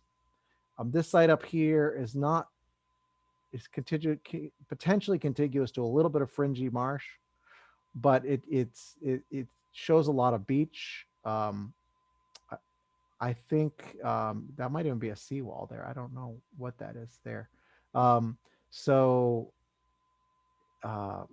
In terms of, I think even though this site up here has a higher ecosystem services value, there's a real difference, I think, in terms of planning. And this site down here is more likely to have more potential value for a number of reasons, because of the substrate, the lack of development through the area, where there'd be more. It seems to me like working on an easement for this site would be more fruitful. So just wanted to look at some of the ways that all of these numbers, while they're useful, should be sort of taken together as sort of as a line of evidence in terms of what wetland services. And the other piece, obviously, in terms of the centerpiece, even though it has the highest ecosystem service value predicted, and it is contiguous to marsh, and so it's very promising on all those fronts. But the issue is that there's a house right in the middle of the site, so there's going to be some issues there. You're going to get it's going to be a lot easier. This area already looks like it's partially wetland, so if we have wetland moving partially up there, it's going to be a lot less issues than potentially trying to get ecosystem services out of this site. So that's some of the kind of hopefully the information, that comparative information that you can get in terms of using this and thinking about this. And obviously, most importantly, it can also be supplemented by boots on the ground knowledge of what's going on at the site, potentially how amenable different property owners might be to easements as well. Okay, so now if are there any questions about that piece? Because if not, then what I want to do is go back to this here. And Marco, I think we're running a little bit late, so I was wondering if you could go through this sort of at a real bird's eye view and just talk about the fact that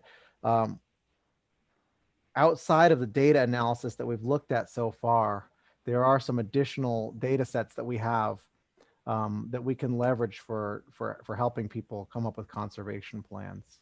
Yeah. So first of all, we have presented so far this probability map of having a marsh in the future, but the probability map can be really of different kinds. And here I'm showing a few examples. Just habitat change. You can look at maps where you're just looking at the probability of a habitat change, something that was coded as dry land today, and what's the probability that in 2085 it's gonna be a different habitat. The same if the likelihood of being coastal marsh or new coastal marsh. So basically, you have on the top right-hand side a probability map that shows all the different areas that can be coastal marsh in 2085, but you can break down in the below one that is a new coastal marsh, or on the bottom, the probability that areas that today are land can become actually open water in the future. And these are also important because maybe you don't want to invest effort in areas that have a high probability to become open water in the future. And the same cell can be looked at from different angles. The probability of being a marsh or the probability of being an open water. And here is a summary of other layers that can be. My dog wants to go outside and he's complaining. Yes, just let me just can you? I'll take it for a second. 1 second. That's okay. The dogs are definitely a nice component of these Zoom calls. Everybody gets their dog visit at some point. So there are some they're just a number of different, you can develop a lot of different maps using uncertainty analysis, like, is it a beach? We talked about land, open water. Is it going to be flooded, developed? So we can produce a lot of different maps for these plans, I think is the upshot with the uncertainty analysis. Okay, I'm back. Sorry, because she is pretty vocal, so I cannot just let her stay. Yeah, so. That's fine. Yeah. So this is again, it's a map that shows basically the likelihood of becoming new marsh. So really, this focus on areas that are potentially today are not marsh, but in the future might become marsh. And you can see that in this example, at some points in Nassau County, there are several areas that today are not marsh, the fringes, but they have high probability to become marsh, new marsh in the future if marsh migration is allowed. Especially on the western side, you can see that there are these areas are actually intermitted by houses, and so in terms of inundation, is highly probable that these areas are going to get inundated. But in terms of marsh establishment, you have to think about your planning effort, because you have to find a way to allow this marsh migration in these areas, because maybe they are privately owned, or the areas they have houses in between. So these are a typical example where it become important. And one other study that we have done in in Long Island is looking at the different strategies that this is really an area. These are strategies that we didn't focus on single tax parcel, but we are just looking at what, if you allow a general policy in terms of allowing marsh migration in dry land, for example, what can you get? And so this is an example that we're showing. So this is a marsh system that you can see on the left side currently is mostly occupied by marsh, and on the interior there is some areas that are natural areas but are not marshy.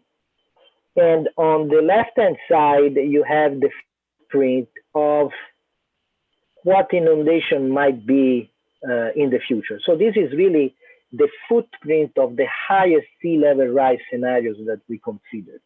here in this case, there is no probability associated. It's just the footprint of where inundation can get, where wet water can get in the future. And so when you put that probability in, you can see that the current marsh persistence in this example is pretty low. Like you are probably going to lose under all different sea level rise scenarios. You have high probability to lose the current marshes because the probability is pretty low.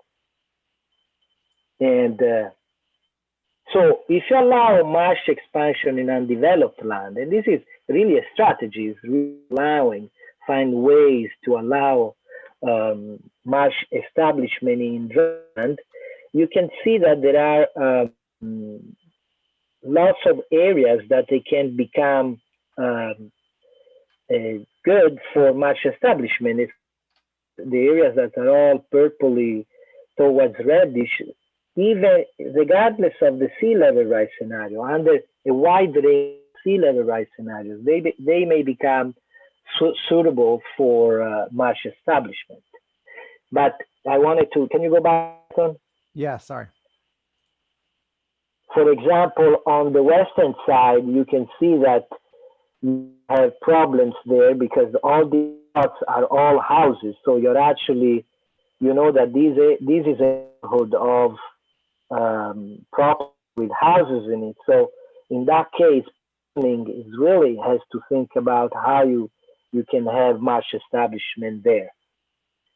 And so if you are, let's say, you know, you have the unlimited amount of funds and you are able to find to buy all these properties and buy out all these properties, tear down all the impervious surfaces and houses and allow marsh establishment, you can see that you can really have a wide range suite of abilities of marsh establishment in many areas, both on the western side, on the eastern side, and also in the center. You have lots of areas that they could, in terms of potentially being able to have marsh that establish those areas.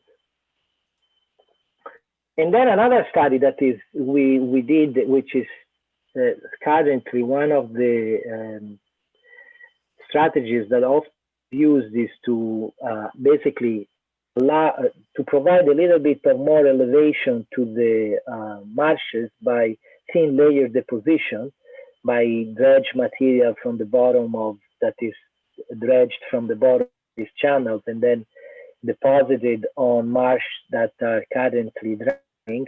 And in our simulation, we see that you don't have a significant increase of marsh fertility in the future. You are buying some time that maybe this is also a strategy, because at the moment maybe we don't have other viable strategies. But on the long run, you are not gaining too much on the marsh viability in the futures. You are buying maybe 20, 30 years, but if the sea level rise is gonna start increasing at a rate that is significant, you are not saving these marshes for the long run. And here are an example that we did by considering all these different strategies, which are allowing marsh to move into dry land, allowing marsh to move in dry land that is either developed or undeveloped, and consider also the cost, like if you have a private property or a public property. And you can see that the gain, the cost in terms of wetland benefit that you are getting per unit cost may vary depending on the marsh system that you are considering. For example, the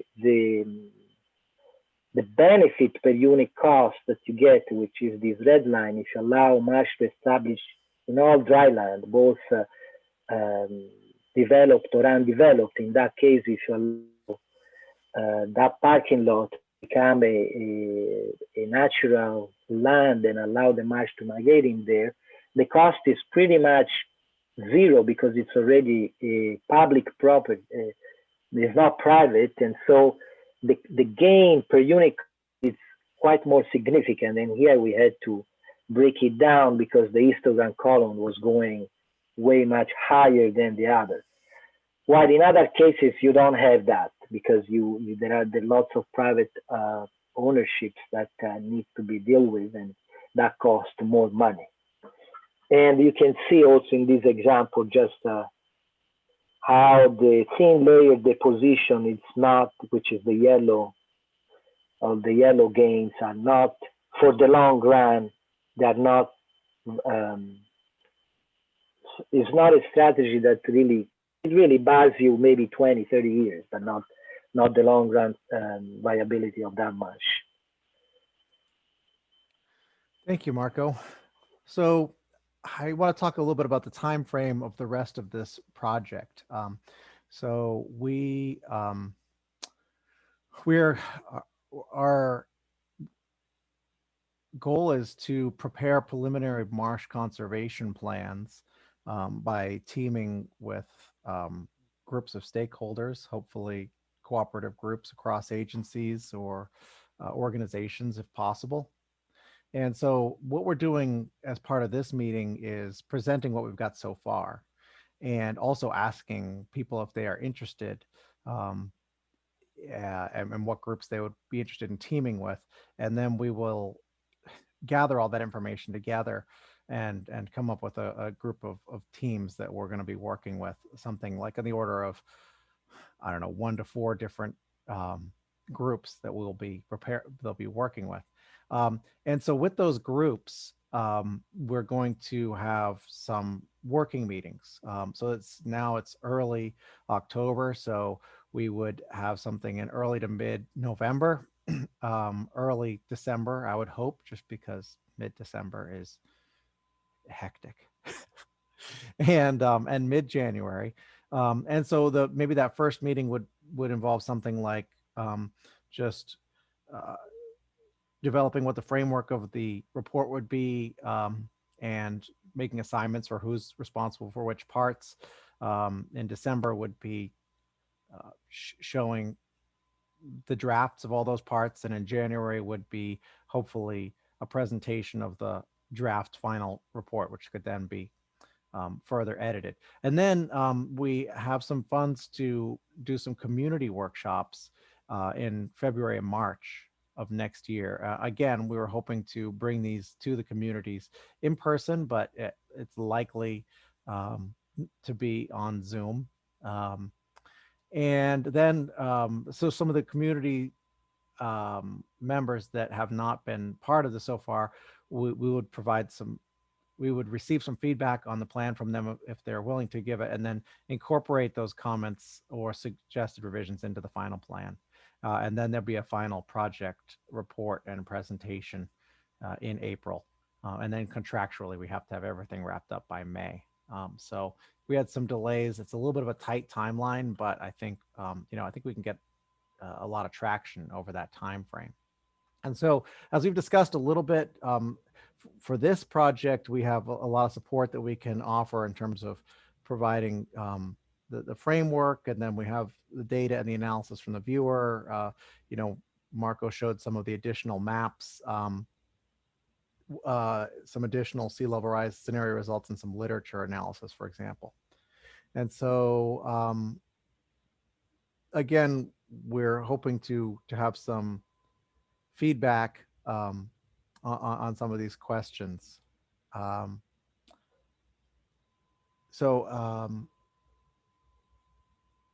Let's see. So I have a couple of questions that I would answer while people are thinking about these questions also. So the one question is for the raster data, which raster sort of meaning gridded square data. For uncertainty, the grid codes are 0 to 100, and that number is a probability that they will become that type of marsh, and that is correct. Yes. Then the next question says, the other available layers that are mentioned, are they incorporated already, or is there some way, somewhere that we can access them? So yes, they are not incorporated already, but there are some, if you're on the viewer, you can link to the, let me just go out to the modeling project website. So this goes back to the 2000, well, it's called, it's called the 2015 project because that's when it was initiated, but we wrapped it up in 2018 with this publication. But we have a final report, the publication, and then there's a lot of model and data results that are GIS data here. They're GeoTIFF data, so they can be accessed. And again, part of the reason to produce the lightweight viewer was to pull the most important of these results out front and not require people to know what a GeoTIFF was or how to incorporate that in their planning. So I guess a question for the discussion or for the chat is, of the 4 areas that we focused on or other areas, is there a need? Is there an interest? One of the things about the New York area is that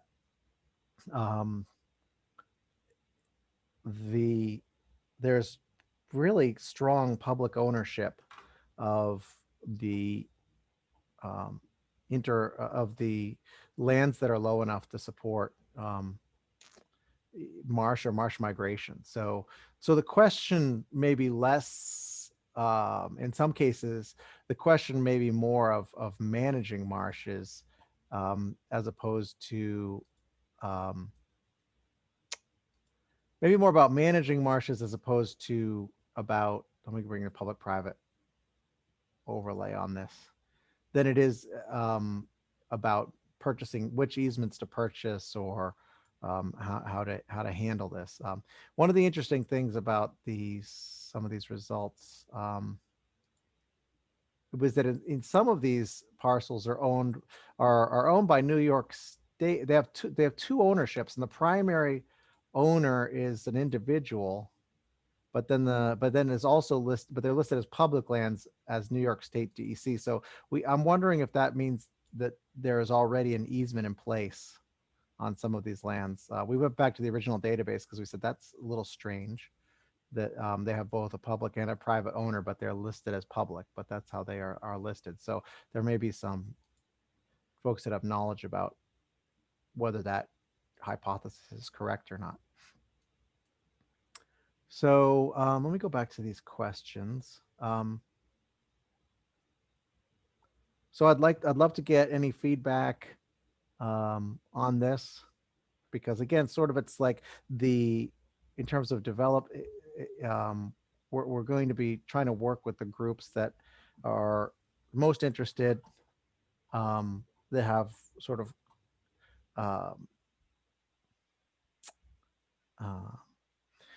partnership across different agencies.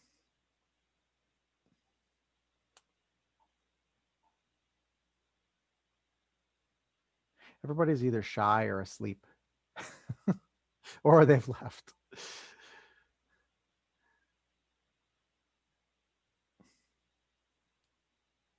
Vicki, do you have anything you want to say about this next portion of the project? I mean, I'll say that if people just want to take this all in and kind of bring it back to internally to their organization and talk about it, and then contact us after, that's fine too. So we don't have to pressure anybody into making any decisions or, commitments to anything at this point. But, and of course, like Jonathan says, we have 3 more workshops coming up for the different counties, and we're going to kind of see what happens there, and then make a determination of how to move forward. So there's still time. But yeah, I mean, even any ideas that people have after seeing all of this, or any thoughts that they have about it, or like I said, you don't have to commit to anything at the moment, but just any thoughts. Yeah, good. And so we have some thoughts on the chat, and I appreciate that. So the first note is that wave attenuation protection could be emphasized to homeowners, and I think that is a good one. There are a number of literature studies that we leveraged in part of our looking at wave attenuation, and if you look, let me get these tax boundaries off here, but if you look, I mean, these marshes here certainly seems like wave attenuation could be helpful for some of these properties down here that are potentially subject to nuisance flooding upcoming. So that's for, and Alley Pond also has, I mean, maybe there's a, maybe because of their protected area, unless you only have, waves set up in a particular direction, maybe you're not looking at crashing waves anyway, but certainly there's some potential benefits from wave attenuation that we could spend a little bit more time characterizing as part of if that was the focus. I don't see it as much for Pelham Bay. I mean, actually, there could be some very significant, if there were really really serious waves. There's this big building project back here that could be potentially protected. And I think, if I recall correctly, um, there's a lot of dry land adjacent to the marshlands, but there are potentially some areas where you could have um, wave attenuation benefits. But it seems like a lot of those wave attenuation benefits would be provided by this peninsula for marshlands. So then there's another question about, it says, conservation plans seem to generally focus on marsh migration. Any consideration of a living shoreline implementation? Oh, so that's referencing, so thank you, because about living shoreline, referencing offshore living reefs and other nature-based solutions in coastal areas.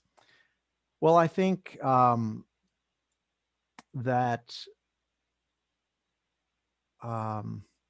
something like a offshore living reef, I, I think the thing is, any of these conservation plans could focus on whatever the groups that are putting them together want to focus on. And so we certainly could make that. And the only reason I'm hemming and hawing is because we didn't really look offshore in our modeling. On the working on another project now where we're looking at submerged aquatic vegetation, and we have looked at water elevations that would permit reef building, and how deep, what would happen under sea level rise under those circumstances. We haven't done that yet, so it would have to be probably more of a qualitative discussion at this point. But again, I think that if this is the kind of situation where we can bring the expertise and the data that we have, and if there's someone else in the group who has expertise in living shorelines or green, right, and I see Anthony's interested in submerged aquatic vegetation as well. So so anyway, but if we have expertise, then we can, that'll make it a richer and larger document. So I don't know, Vicky, whether this is something that you would have I'm looking at Emily's question. Will conservation plans include a look at the public trust doctrine and conversion to public ownership? Do you have any thoughts on that? I haven't thought about that, but we can certainly look into it. That goes a little bit into the policy from where I'm sitting. I don't have a lot of experience with that. I know that yeah, I know that there's concerns about I know it can be controversial, but I don't know much about that. So again, I think it's really if we provide sort of a framework and some data and some imagery discussing what's there now, what's predicted under sea level rise, and we have some additional information, some expert, if there are experts that can come to the and provide some additional information, I think that's just going to strengthen. I think that's what that's what the goal of this project is to develop partnerships and bring everybody's strengths to the table.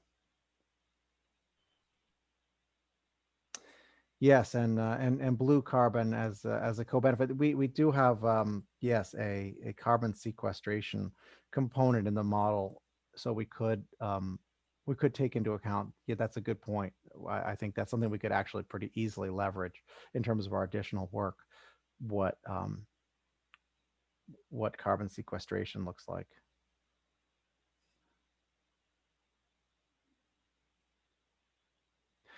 Okay, and so then there was another question. So are there analysis of upland barriers like seawalls and bulkheads? What we did to look at that was it's a bit of a patchwork in terms of the data. In some areas we had some data, in other areas we didn't. And I think what we tended to look at was the extent of flooding, and then try to see where, if there were areas, especially in the current condition, where seawalls or bulkheads would have an impact on where marsh already are. That kind of was obvious because you'd see some areas in the model where you would have predictions.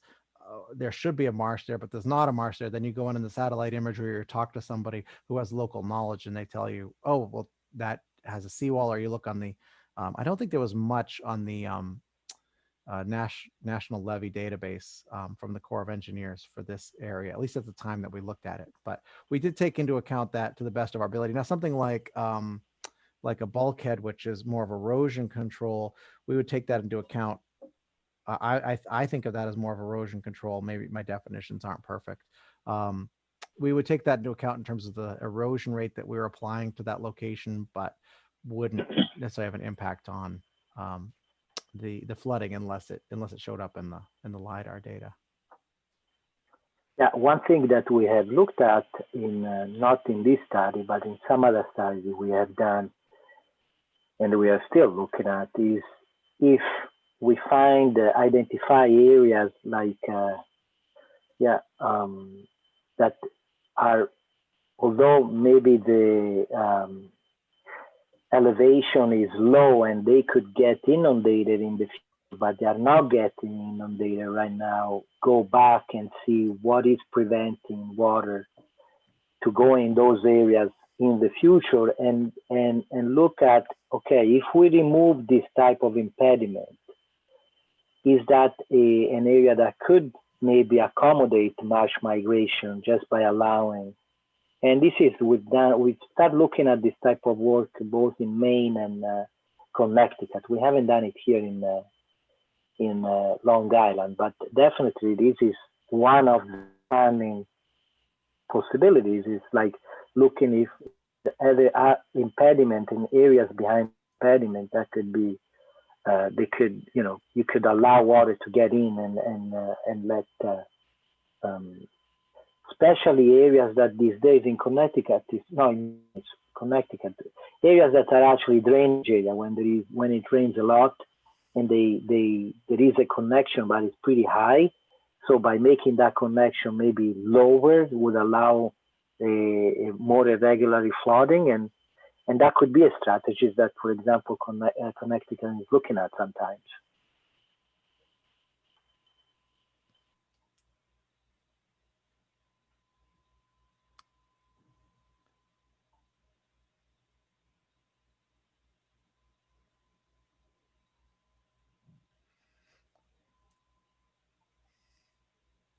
So I think, looking forward, again, I think as Vicky said, please, email us and her if you have time, interest to work on a marsh conservation plan under this sort of timeline. What we will do is, based on that feedback that we get in the next couple of weeks, we will select a couple of areas, and then we will email the whole group about when we're meeting.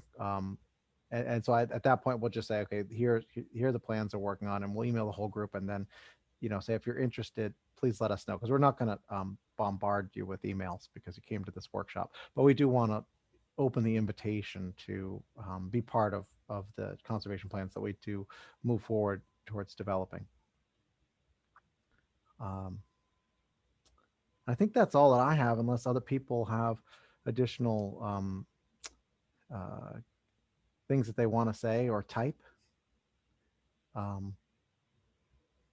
We are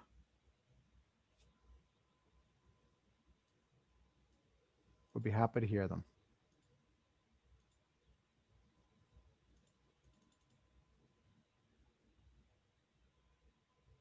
Yeah, this is Vicky. I mean, people have my contact information so they can reach out to me after this workshop. I don't know, Jonathan and Marco, if your contact was in the emails that we sent out, but I can certainly put anyone in touch with both of you if they had any specific questions. Oh yeah, absolutely. That sounds good. I mean, yes, that's a good. I'll add that information. If you're on the viewer, you could. Our information is available from the base URL warrenpinnacle.com, which is our micro consulting firm out of Central Vermont. And so there's contact information there, our email information if you so you can get there. But we will. I think it might also be in the. Is it also in the help file? Mm-hmm.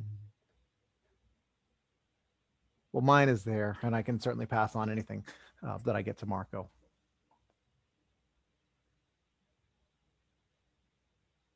Well, thank you all for your attention. I know it's a long workshop, and I appreciate your attendance. Hopefully, this the data that and the viewer that we produced will be useful to you, because even though we're only sort of halfway through this project, I think we've already produced some tools that have some utility, and then we'll be interested to go further if people are interested as well.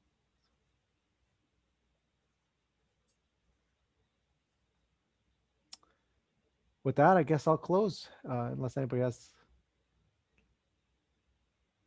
Yes, indeed. Enjoy the weekend, everyone.